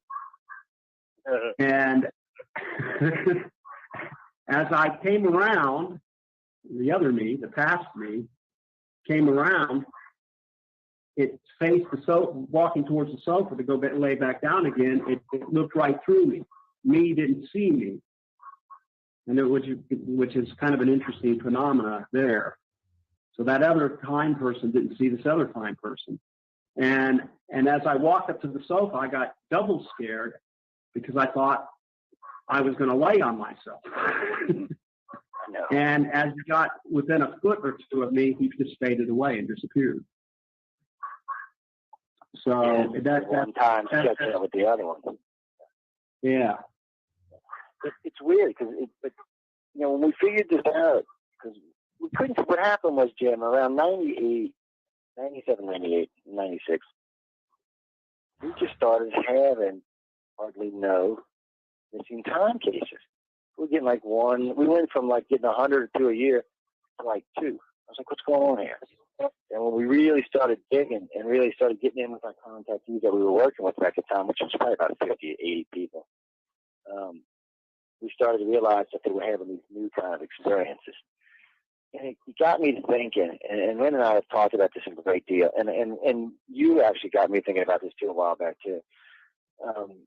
The amount of time we're actually gone versus how much memory we have, and how much time is missed or gained in your real life, or which one do you consider your real life? Because recently we found something out that kind of bothers me. We know contactees sometimes get taken 3, 4, 5, 6 months at a time, probably longer. But we're just going to say, for the sake of argument, 5, 6 months at a time, pretty consistently at that. It just kind of, it's like they take them, they're doing whatever they're doing, and they bring them back, and they all have a lot of recall. All of them do, which I think is really interesting. I mean, they don't have recall of the entire time they're gone. There's still a lot of stuff they block out, but they have an enormous amount of recall. And so it reminds me a lot of it about you. But then I'm like, are they just taking you out for 6 months and flipping you all the way back and putting you back in your life where they took you out? Or are they creating some kind of host, downloading your consciousness into it, and putting the host there while they got you off somewhere? Well, if I understand you correctly, let's see if this correlates. That when they take these people, let's say hypothetically they take these people at 10 o'clock in the morning on a particular day. They're gone for 3 or 6 months, like you said. When they bring them back, when do they bring them back? Do they bring them back the same period they took them, or is the same time elapsing while they're gone? No, it seems like there's no time elapsing. They're either taking them all the way, taking them and letting them, for how long they're taking them, and then bringing them back that just before the moment that they took them. Or there may be, in some cases, replacing them with a. It's not like a clone. It's like a host body they use, where they can download the consciousness to it. And of course, they just terminate the host. The host body once it's no longer useful. That really bothers the hell out of me. Yeah, that's a scary notion. Yeah, that bothers me. Yeah. What happens if they get the wrong one? They get confused. And little Greg guys get a little ditzy sometimes. I don't know, those kind of things scary. Get out of there. Nice. That's overall. Well, go ahead. No, what'd you say? I was going to say, for you overall, when you look across all this, because you've had a lot of experiences, there's a lot of stuff you remember. You know, there's some good, there's some bad, and a lot of in between. But when you look at it, for yourself, your life, your soul, your essence, whatever it is that makes you Jim Starks, has it been a positive thing? Yeah, in the latter years it has. You know, the first 6 years to me was extremely negative. Yeah, I mean, changed my life, changed the course of my life. And, you know, just a lot of bad things because of that. And then the next 6 to 8 years afterwards was an eye-opening experience where I started seeing what they were up to, at least that aspect of an agenda that they were up to, and understand it. And I felt a lot better. And in the last 6, 7 years, it's been much more positive because it's on it's equal footing. You know, they rarely do they rip me out of my house in the middle of the night and suck me up to space and find myself in a room where they extract semen and do all these medical procedures. And they did that a long time ago. Yeah, beat me up. You know, it beat me up. It was traumatizing. And so now it's just this interaction that, you know, on their daily practices, you know, if they feel like it's revealing themselves, and I get to see a little piece of what's going on. And, you know, I find that to be very exciting and much more positive and omniscient, you know. And so, yeah, I see it as positive. But, I do for mine. Most contactees, you know, pretty much feel it's positive. But I see Jason's got his hand up. We're going to take that question, and we've got a couple other questions in the queue, and I got some of these over here I want to get out too, because we got about 30, 40 minutes left. Yeah, so Jason, I'm going to drop the mic, and you're going to be live as soon as you pick it up.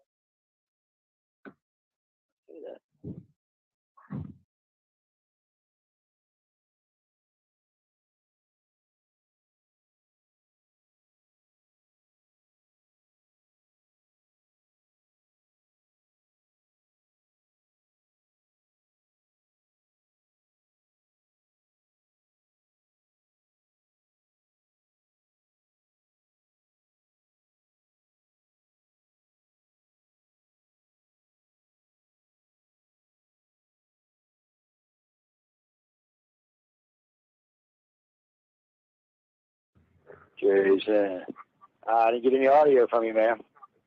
Yeah, none of the meters were moving or nothing. You're quiet. Let me know if you get it fixed, and I'll just put your hand back up. I was looking at a question that came in from Jessica. Jessica, where are you from? Where are you from? Oh, Germany. Hey. Oh, it's warm over there. She wanted to know how. Let me just read a question. She said, Mr. Jim Sparks, I would like to ask you, why should we believe what you are saying? Also, why is it that, whoops, sorry, I dropped the page there, guys. She also wants to know why is it, that the aliens chose you? What makes you special? Well, you got a rude little thing there. Go ahead, Jim. It's okay, actually. I expect this, and I respect people for what they think, one way or the other. I've always said all along, if you find what I have to say hard to swallow, it wasn't too long ago that I was that way myself. And if you can use what I have to share, well, all the better. But, you know, to answer the question, why should you believe it? Anybody that's ever followed my story and experiences knows that that's my take on how I come across. I don't expect anybody to believe anything. I'm like a scientist, even though I don't have any degrees in science, and I take a scientific perspective on all of this as much as humanly possible. And in a sense, I'm like a journalist, and I'm not a journalism, and I only relate back to what I've experienced and what I've surmised out of it. And I fully anticipate there's those who will wholeheartedly say, yeah, I think he's right on, and he's not, you know, hiding anything. He doesn't have any hidden agendas. He's coming straightforward. And I know there's going to be those that are skeptical or don't want to accept it at all. So I don't have a problem with that whatsoever. Well, yeah, you can't make everybody believe. Yeah, exactly. And so, and I think I'm really fine with that comment. And I don't think I'm special at all. I think if you address the other part of it, I'm of average intelligence, maybe slightly more than average. I would like to think so. And, I don't have some monster ego that goes around and say, oh, gee, I'm special, because it took them quite a few years, because I used to scream and yell in those first 6 years that were negative. Why me? Why me? Why me? I hated their guts. I could never get any answers out of them in those first 6 years. And until finally they exposed to me that they tracked your family history, genetic tracking. And they've followed my family line, where they've shown to me over 2,000 years. And so periodically in their travels, for whatever reason that they track this particular family line, another abductee's family line, it's not known to me why. That hasn't been revealed. But they scientifically categorize family trees. And they just periodically will hit different generations and make contact with those people. And I just happen to be one of them now. And so nothing else was ever revealed to me to say I was special. The only thing I can think is that, personally too, I might add to it, is that I have a boldness that isn't afraid of rejection. And it may come from my experience in marketing, where, you hear a lot of no's before yes, so to speak, and you can't have your feelings hurt every time someone doesn't want what you got to offer, kind of thing. And so that boldness makes me come out and say these things and not feel rejected or bothered by anything negative that may come out of the listeners or people who are listening to it. So I think her questions are very valid, and I completely understand them. And again, it's genetics for me. That's the way it was explained to me. And I don't expect anything when I talk on this subject. In the past, I used to be much more reserved about coming across, because I wanted to maintain my credibility and try not to come out with too much information. So over time, all I can do is to say what I've experienced without hiding, or feeling weird about it. So you got to say what you know. I mean, that's just how it is. And as a contactee, you really do. I mean, I know it's harder sometimes because people look at you like, what the hell did he just say? And I really do understand that. I say stuff myself, and people are like, what did he just say? Oh, my God. But we've got a few more questions. Let's see. We're going to get Linda's in a second. Micah wrote in from California. She wants to know, what type of technical things have you learned from the aliens? Which aliens pick you up the most? And have you got any type of spiritual enlightenment from them at all? Well, they're addressing the spiritual aspect first, is that they have an inert, if that's the proper verbiage, concern over the environment of our planet. And they see this host planet as something extremely special. And they're deeply, deeply concerned with its future and, what humankind is doing to her. They're concerned about all these aspects. And then one might turn around and say, well, gee, if they have all this high-tech stuff, how come they don't just freely remove toxins from the atmosphere and remove the toxins from the Earth's soils and the Earth's waters and take care of us that way? Well, they did make arrangements in the past, 40, 60 years, with people at the time, government, and from the best of my knowledge, in that day, it was solely in the United States, I believe. I think it's spread out to other countries definitely now, no doubt. It's like a union or a pact amongst Western countries in that black op thing when it comes to this stuff, because I've seen all different cultures involved face to face in abductions where I've seen human beings, I've seen the black op people. But anyway, they made arrangements to give these technologies freely as long as we stop nuclear weapons, we stop polluting, we stop biological weapons, and nuclear weapons is a big thing with them. They see as a huge part of our possible environmental demise. And they are concerned about that. They, you know, for years, they never told me what they referred to themselves as. And in the spiritual context, I wouldn't have been able to accept it if they would have said to me, keepers, where we call ourselves the keepers. I might have looked at it like a joke, or like they were jerks, or what do you think this is, a zoo, you know, and things of that nature.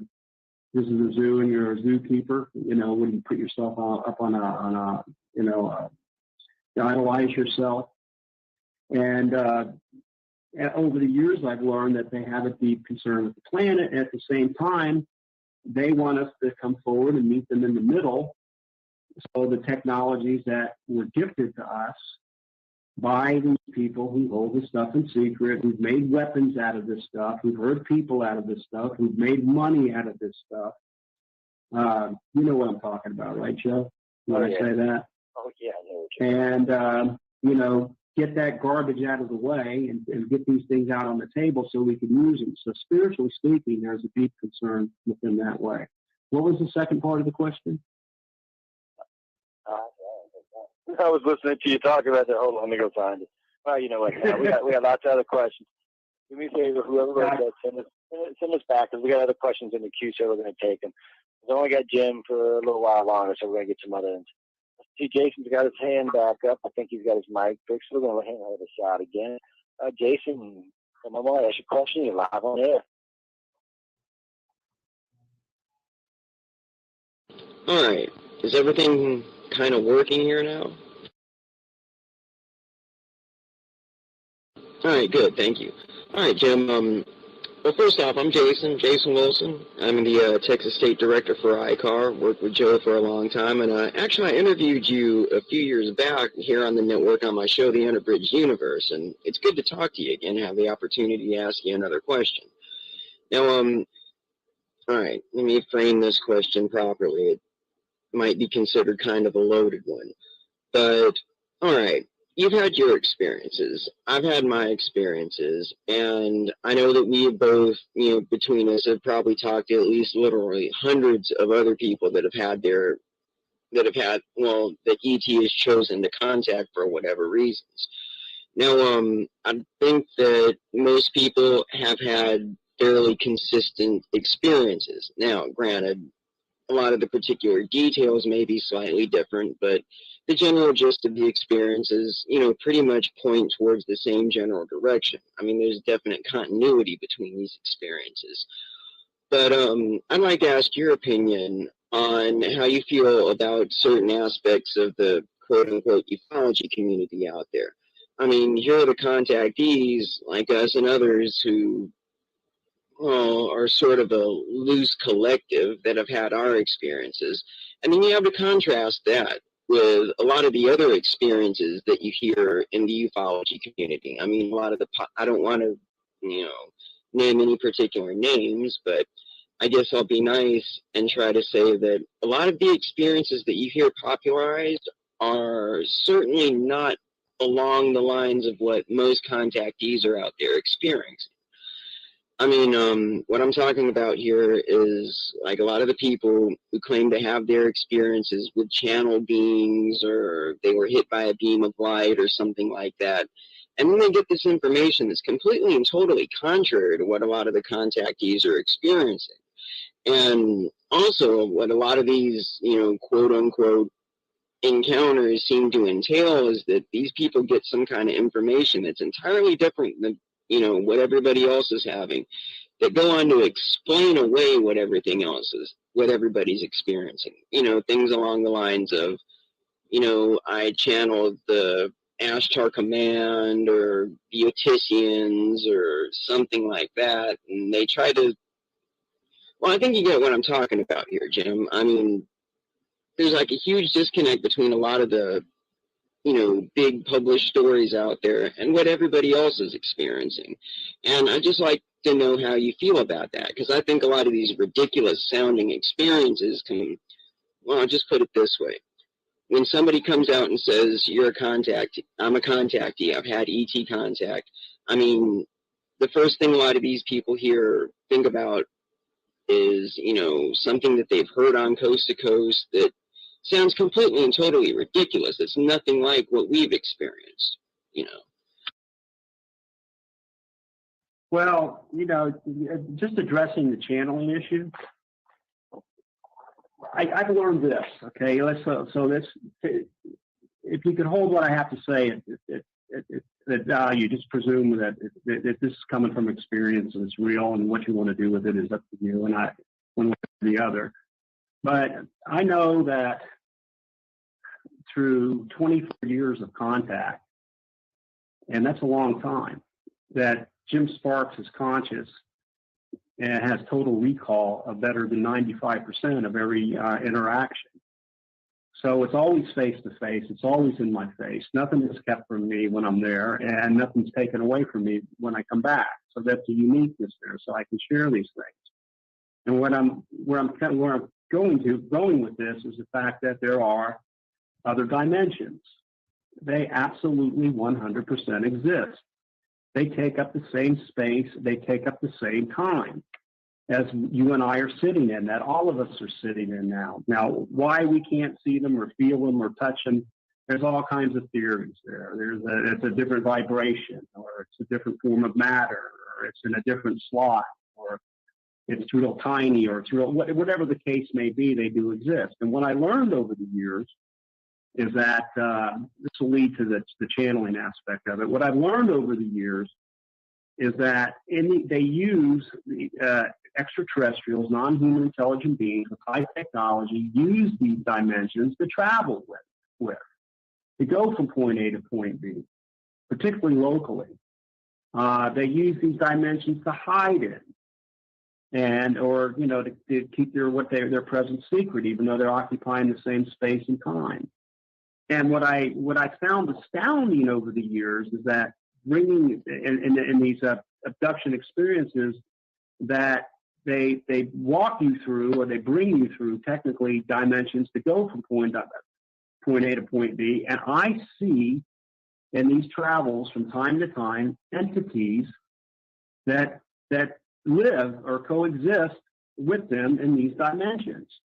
They're not space travelers. They're not from the other side of the galaxy or the universe. There are entities they're diverse in every way imaginable. I mean, it's mind-boggling.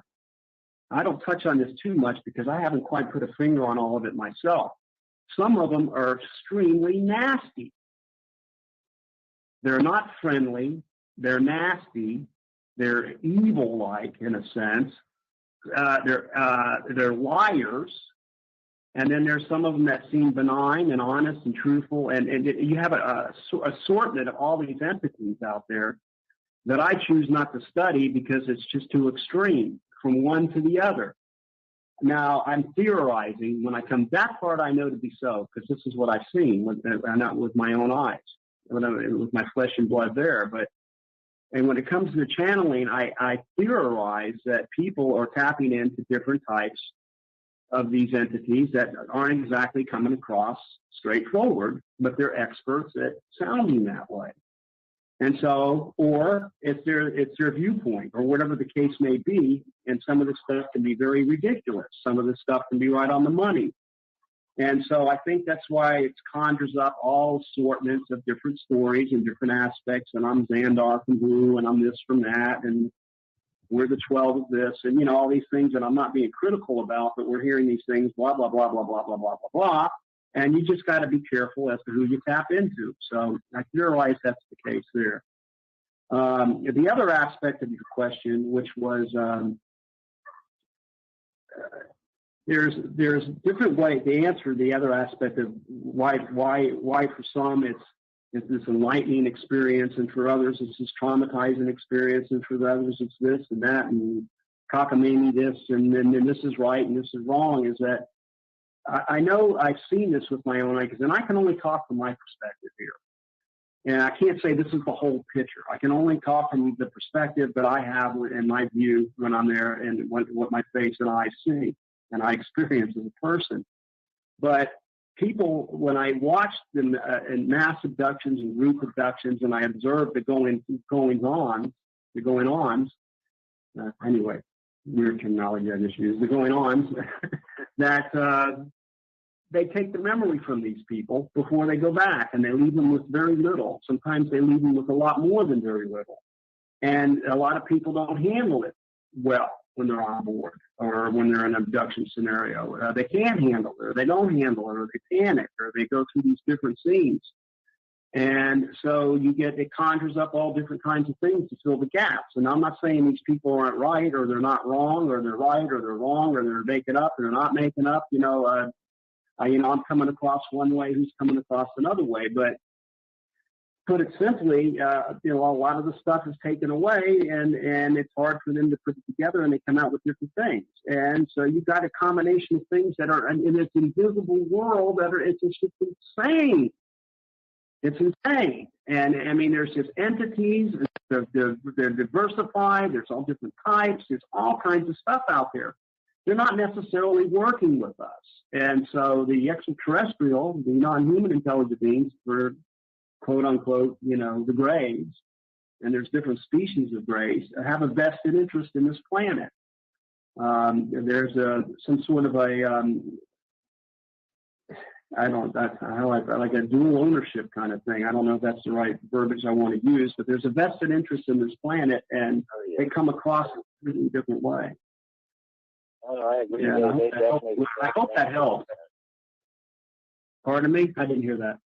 No, I was just saying they definitely have a vested interest in this, and there definitely seems to be more than there's an argument we have in our organization. If we weren't sentient when the aliens came here, whether we were an ape-like species or something else, and the human aliens did like everybody says and made us slaves, and the reptilians interbred with them and gave us that spark that made us become conscious and self-aware. And the Greys later on added to it to give us our intellect and to move forward. Well, technically, we're a created species. Do we have any rights? Is it our planet? I mean, is it their planet or is it our planet? When it comes right down to it, they wanted to wipe us off of it. We couldn't stop them. So whose planet is it actually? I busted their chops for many years over that, and I'm still not quite thrilled about it. I don't claim to embrace alien culture and take it wholeheartedly and say, let's live like they do. I want to live like we do, but I want us to be involved and enhance all the great good things. But that's a stressful issue for me, because I don't like the idea, because they've come across several times more than once that they have manipulated evolving, or I don't even know, these ape-like creatures, which I've seen many. Well, I've got to see what they look like, because they brought back moving pictures, so to speak, almost like a film of how they found this place and what we look like and behave like to a certain degree before they genetically manipulated us to be human. And that's the aspect that I have and still have a hard time swallowing, because I don't like to think, because it's me personally, I don't want to think that, gee, you guys, you're claiming you created us. They're not coming across like God, but they're coming across that they keep it very scientific. And so you keep things with these guys at a scientific level and keep your emotions away from it, you're not going to hear everything you want to hear, and you're not going to see everything you want to see, and it's not easy to swallow. But they claim that their hands have a play in bringing us where we are. And, what can I say? Just them. I mean, if you look at all of our history, you'll find the Sumerians talk about it, the Egyptians talk about it, the Aborigines talk about it, all the Mesoamerican tribes talk about it, the Native American tribes talk about it. There's even stories in Europe. So, I mean, we've known.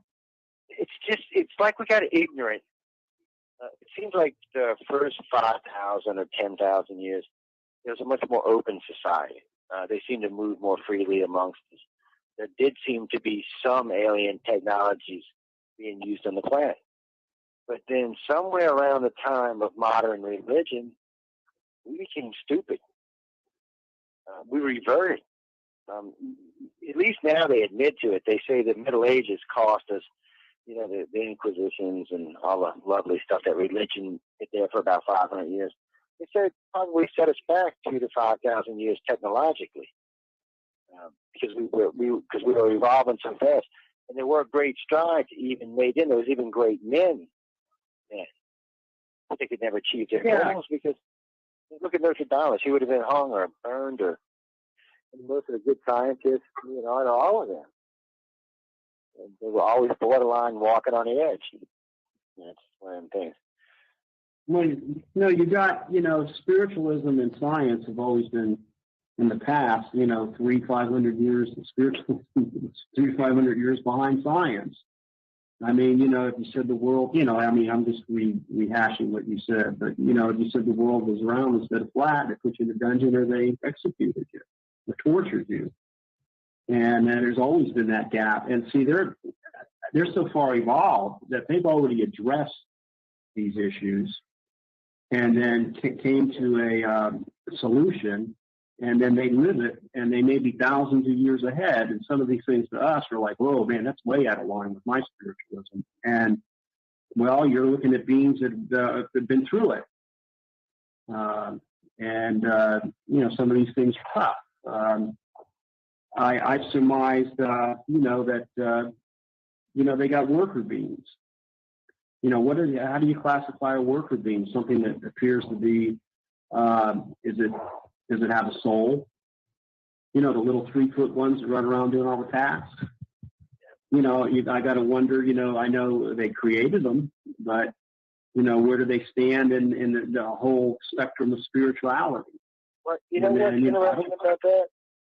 We think there's two types of little short grays. Over the last 2 decades, we've been collecting some data that seems to be that one of the 3-foot grays are created and may even be partly mechanical. Well, not mechanical, maybe a cyborg might be a better way of describing it, but you can't tell from the outside. They're empathic and telepathic, which I find interesting. But there's 3-foot grays that seem to be organic. They even seem to have, I want to say, emotions, just not like ours. They're not as intense as ours. They have them. I've heard people describe like they feel like they're being treated like a pet by some of these 3-foot grays because they see them so often and they see their family lines so often. They kind of think they're like pets, which I found interesting when I heard that. So it looks like there's 2 types there. Don't know for sure. Checking it out. Could be way wrong. Wouldn't be the first time I'd have to say I was wrong. It is interesting. We have quite a bit of data on it now.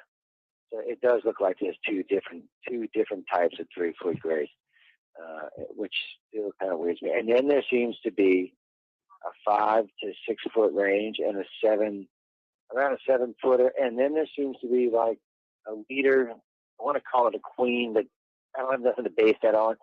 They're like 9 foot. So it's almost like there's a hierarchy based on height. It weirds me out. And I know that's not what it is, but it weirds me out because there seems to be the higher, the taller the being in the grays, the more intelligent and the higher the rank they are, which I guess they must do it in a caste system. Well, I do have to agree with you on that aspect of rank and file. And again, only what I've seen, but the intelligence expanding outward to understand more than what meets the eye seems to dominate the ones that have more of a narrow band of thinking. And it's not like they're in any kind of an argumentative situation. It's like the supervisor grades. When the workers were working me in the early years, and I got out of control, they didn't have the out of control, meaning that I went berserko because I never cooperated with anything they were doing. I screamed, yelled, and if any time I could get myself free, I would have torn them to pieces. And when I got in that state of just rage, total rage, just unending, they couldn't control it. And then a supervisory being would come in who had mental powers that were much superseded theirs, and they moved out of the way, and then he would subdue me by his thought. I always use he, she, it, whatever. He, I just used the male. That's personalities seem to be male or female. I don't mean genitalia-wise, but I mean when they're telepathic communication or empathic, there does seem to be a male, female. I don't know how to describe it, but it does. One feels female, one feels male. It's weird. Yeah. Well, yeah. I think there's a feminine and a masculine aspect of the way it comes across inside you, and but the rank and file seems to come in with the mental capacity, the intellectual, and then to be able to expand it outward and control things. Now, whether that's structured by how it's structured, is it structured because it's a natural thing that they have, but they seem to live well together. You know, it doesn't seem to be an argument situation, argumentative, I should say, scenarios. It works well for them anyway. You know, we got about 5 minutes left, and I know Linda wanted to know, where do you see Jim in the future? In all of this, I guess that's what she's meaning about where you are today and all of the ufology and alien stuff. In general, where do you think you're going to be in the future? Well, you know, I've got 2 campaigns that I'm going forward with, and that, you know, at times they go idle because, you know, life takes up my time like anybody else. Yeah, I know that. I'd like to see the 2 things that I was, so to speak, missioned to help accomplish, which is, one is to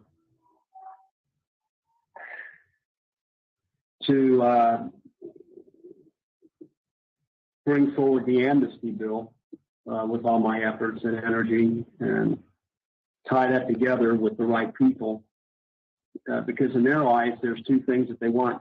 That the 2 messages that I have that are the majors are to get the amnesty bill so these things can roll out when these people feel ready to do it. And the second part of it is to create an organization that cares for the planet. I mean, I already chose a name for it. It's called Your Earth. I see myself as being the chairperson of that organization, and as it grows, its goals would be at first to preserve rainforest land. They see the rainforest as something extremely critical. They see it as the heart, the lungs, and the internal organs of the planet. You know, we've created enough damage around here to sever the arms and the legs, but the body, a torso can still live, so to speak, and we're in the torso aspect once we start hitting the internal organs of Mother Nature, which is the trees, and the water, the seas. But they're just putting the rainforest on the forefront for me. That's what I'm supposed to be doing if I choose to do it. And because they see that as the Earth's way of cleansing and renewing herself. It belongs. It actually refreshes and renews herself, and we're constantly attacking that stuff. But it would be a global hands-on project. That's what Your Earth would be about. And it would be, in a sense, the way for us to meet in the middle before we meet them. If there's a global hands-on project to actually preserve and then regenerate and renew what we took from Mother Nature in that aspect, then we have a united front on a global basis, which then can involve government backup from all different Western worlds, which is kind of not nice when people hear that, but it's a unity there. So here, while we're bringing forward a way to preserve our planet, then information is coming out through the amnesty bill, and these technologies are coming out that meet us in the middle, because the technology, it does exist in the hands of human beings. We don't need it from the aliens at this point to fix this place, to get the free energy that's there, the non-polluting energy, to get the stuff to take the toxins out.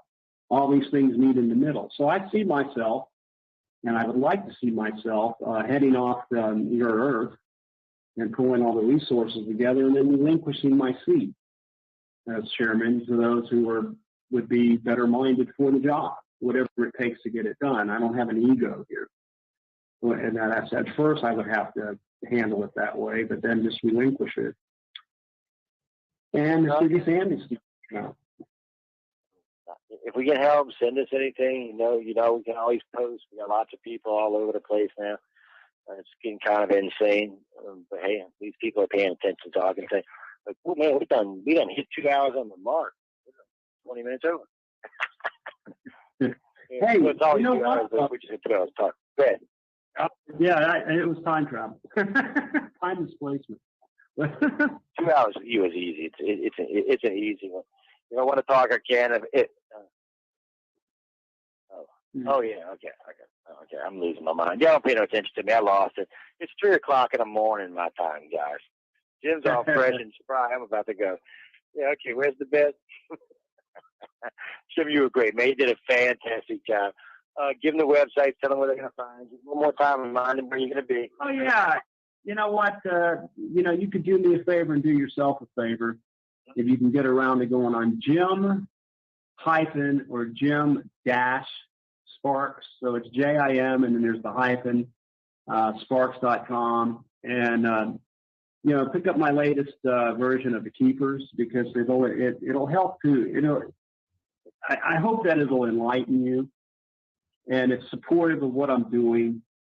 And if you can bring yourself over to that website and pick up a copy, and the next time you hear me speaking, you can draw your own conclusions from my experiences, and you can see me better, and you can see why I say what I say, because I put myself in you, in my work as I wrote it. And you'll be able to follow it in a way that no one else can without firsthand experiencing these things as I did, and that's as I wrote it. So if you come on board with that, I think you'll really like it a lot. Guys, y'all need to get out there, because the book's good. I read it, when it first came out, but you need to check it out, guys. There's a lot of good information in there. And I tell you, for the people who are listening tonight, or who's going to listen to the show when it originally airs, if you skeptical. Say that again, Joe. Oh, I was going to say, for the people who are going to listen to this show when it airs originally on a Wednesday night, it's regular time on Wednesday night. If you're skeptical, because I know a lot of people who listen to this show, not believers, or listening for whatever reasons they're listening, but they don't really think this is real. So I'll tell you, do yourself a favor. Take the book. For the people who know about this, read it as fact. For the people I'm talking about right now, pick it up and read it as a good sci-fi novel. Any way it goes, at least partly way through the book, you're going to be going, what the hell? What the hell? And I would bet you money that you end up writing to it. But anyway, on that note, we got to get out of here. Like I said, it's about 3 a.m. this time, and Jim's got stuff he's got to be doing. Jim, great job, man, as usual. Fantastic. Hope to catch y'all out in California. If not, everybody else, get out there and go see him in California. It's a big state, 40 million people. Yeah, hey, I hope to see you or anybody listening in California, Joe. I really hope to see you there too. And I just want you to know it's a privilege to be on your show again. And it's an honor. Thank you. You're always a great guest. I'm going to get Linda to get back in touch with you. Well, actually, when you're in the States, I might catch you while you're at the conference, because we're going to be doing panels with all these 20 shows we're doing right here, these 20 contactees.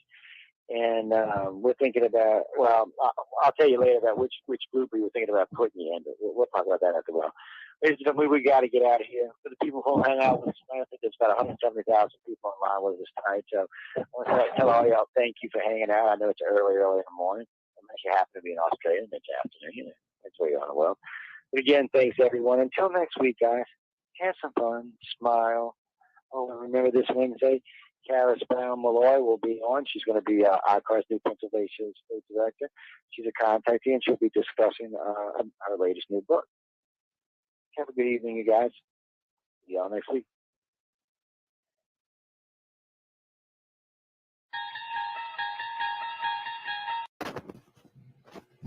Good evening, everyone, and welcome to the Centralist. Tonight we are doing election updates. Right now it's Mike and I. We don't know who's going to be joining us tonight. I know Jay is going to be joining us later. We got a couple others that may come and go. We'll send out a couple of invites as the night goes on. If you're listening to us via the radio or the television or whatever you might be watching or listening on, remember, you can always communicate with us. You can always come into one of the chats. I think there's 8 chat groups you can come in on: YouTube, Facebook, and LinkedIn. So you can always pop into one of those.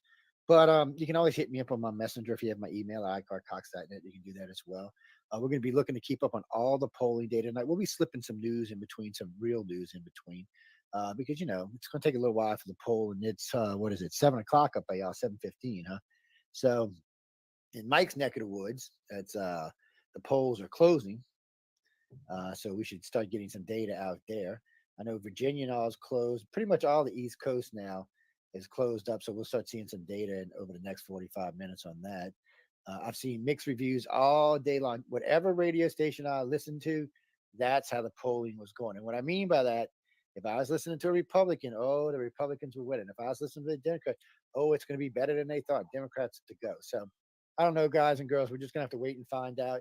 It's getting to the point where I don't think we can really trust the polls anymore. You know, I got to say this. We ran the APC polling company for 5 years. Its polls were excellent. So I think I'm going to bring it back because at least with those polls, I had an idea where something was going.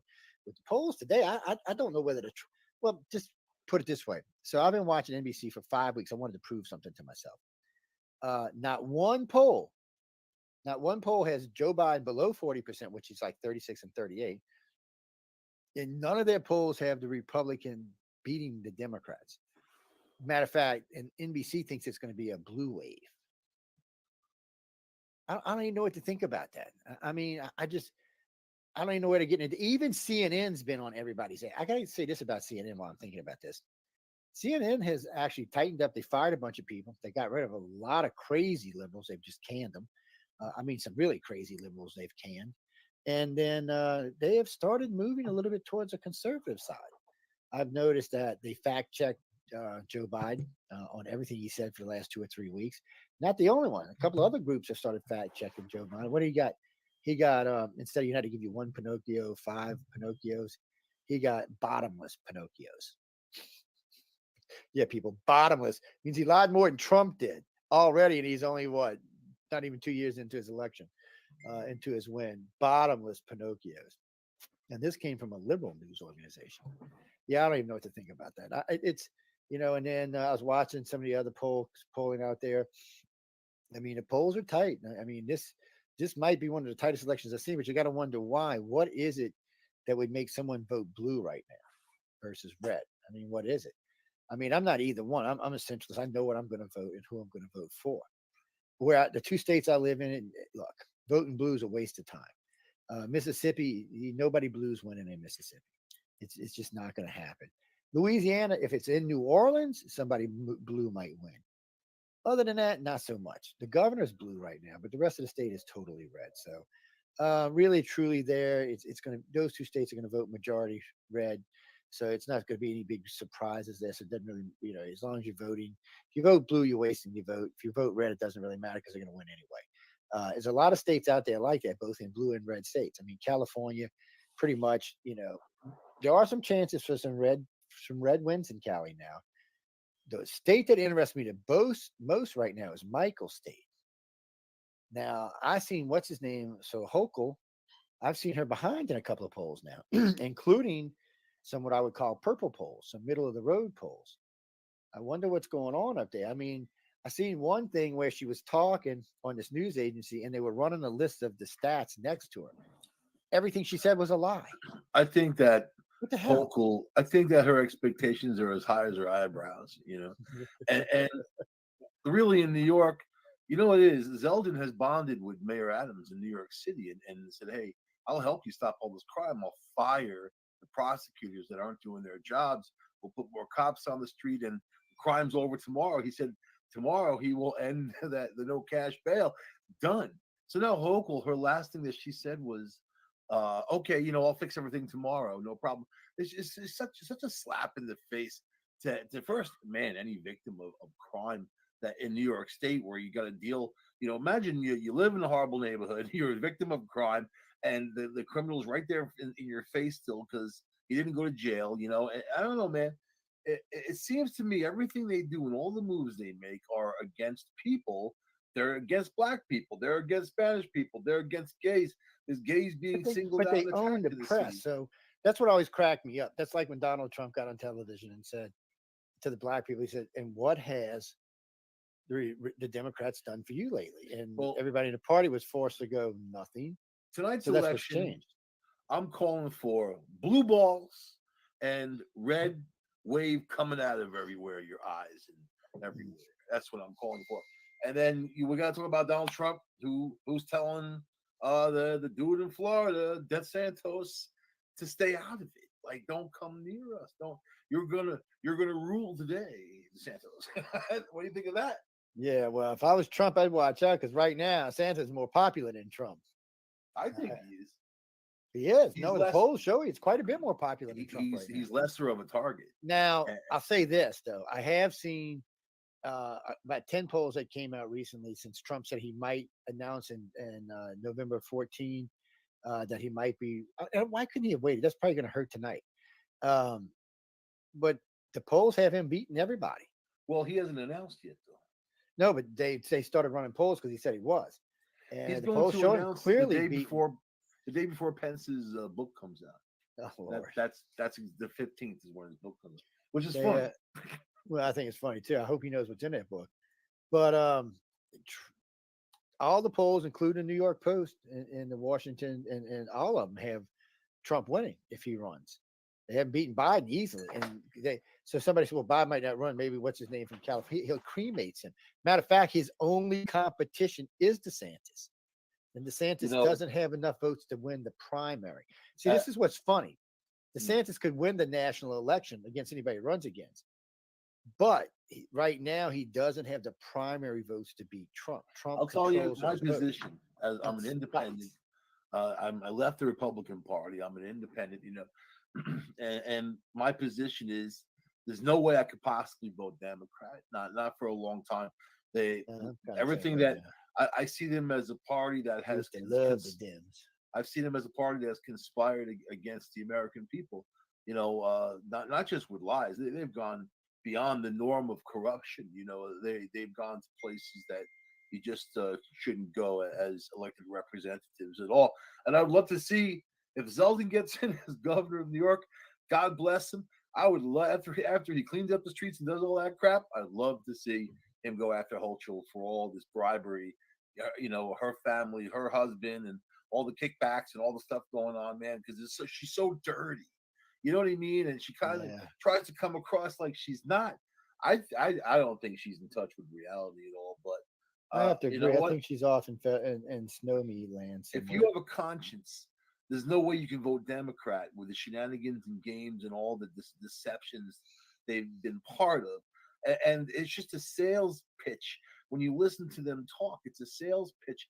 They don't care about black people. They don't care about Latinos.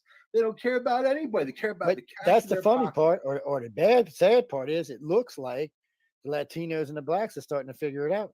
You haven't seen black neighborhoods in New York City become a shooting gallery. Oh, now it's looking like San Francisco in one place. You got people pooping in the street, needles everywhere, junkies falling out of their wheelchairs. This is the Democrats' vision. So are they promoting anything? Are they fixing anything? Are they doing anything? Are they promoting growth? Are they helping those people? No. They're saying, here's your junk. Go die in the street. We don't care. It's just getting worse. And now that crime's pouring over into other neighborhoods. Yeah. So then you start hearing these guys say, "Hey, wait. Speaking of devils, hold on. Let me bring the devil in." You know what they're saying? They're saying vote like your life depends on it in the city because it does. It's so dangerous. But that's what the Democrats are saying too. Vote like there's not going to be any democracy left if you don't. People aren't going to the subways. And where are these vigilantes? You'd think you'd see a few. I'm just asking for a friend. They're all in Pittsburgh, man. That's where they are. all these movies, Damn Pennsylvania, dystopian man. movies that I used to watch years and years ago. Where are they? These guys, they talk a good game. It's I'm telling you, that's what they all are. They're all How you doing, Pennsylvania. Sean? Hey, Mike, what's up, Joe? Good to Hey, see Long what's you. up, time no baby? see, man. How's everything out there in your neck of the woods? Well, the last I saw, Shapiro was beating Mastriano by 5 or 6 points. That's Is about that it. good? That's bad because my opinion is I'd rather have the Republican Mascherino in, That me and my mom kind of duked it out today about Oh that. yeah. You know what I mean? Politics See, brings out the something in everybody, man. I'm Don't talk telling you, but politics see, with family or friends, man. It's the worst thing you can possibly do. My mom taught me that if you want to be friends with someone, don't talk politics or religion with them. She's right. exactly. Yeah. Now, like when my dad was alive, way back 30, 40 years ago, you voted the party that you were part of. You just voted party. You know what I mean? And it just seems like it just has changed so much It has. that, and it's not. There was a picture. Who was it? John F. Kennedy and another president shaking hands. Eisenhower? No, am I right or wrong on that? I don't know. It's been a long time, baby. Right. But it's like, maybe we should get back to that. Do you think it will ever? That was my question I wanted to say. Oh all well, I day. mean, you've had president. I mean, some presidents can get along. I mean, even though Carter didn't like Reagan, they got along fine. Ford got along. Well, Nixon got along with everybody until he got his ass in trouble. It was a different era. That was the golden age.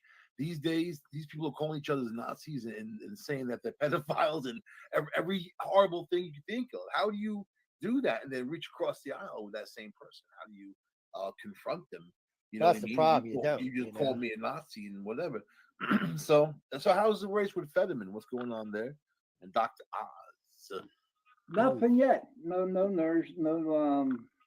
I haven't seen anything yet on them. I was looking myself. They're just. I heard that Fetterman was just cast for the new Addams Family movies, Uncle Fester. Man, that's I amazing. wouldn't doubt it. He kind of looks like Uncle Fester, man. I can see him with a light bulb in his mouth. You know what I mean? It's, Oh, yeah. I could see. Wait, hold on. Where was I? Just got lost. He's got his wife there. She's kind of grandmama. So let's see what's going. So I mean, so far from what I've seen, hold on, let me bring up some of these polls. I don't like Dr. Oz. Those guys, you guys really don't have a choice.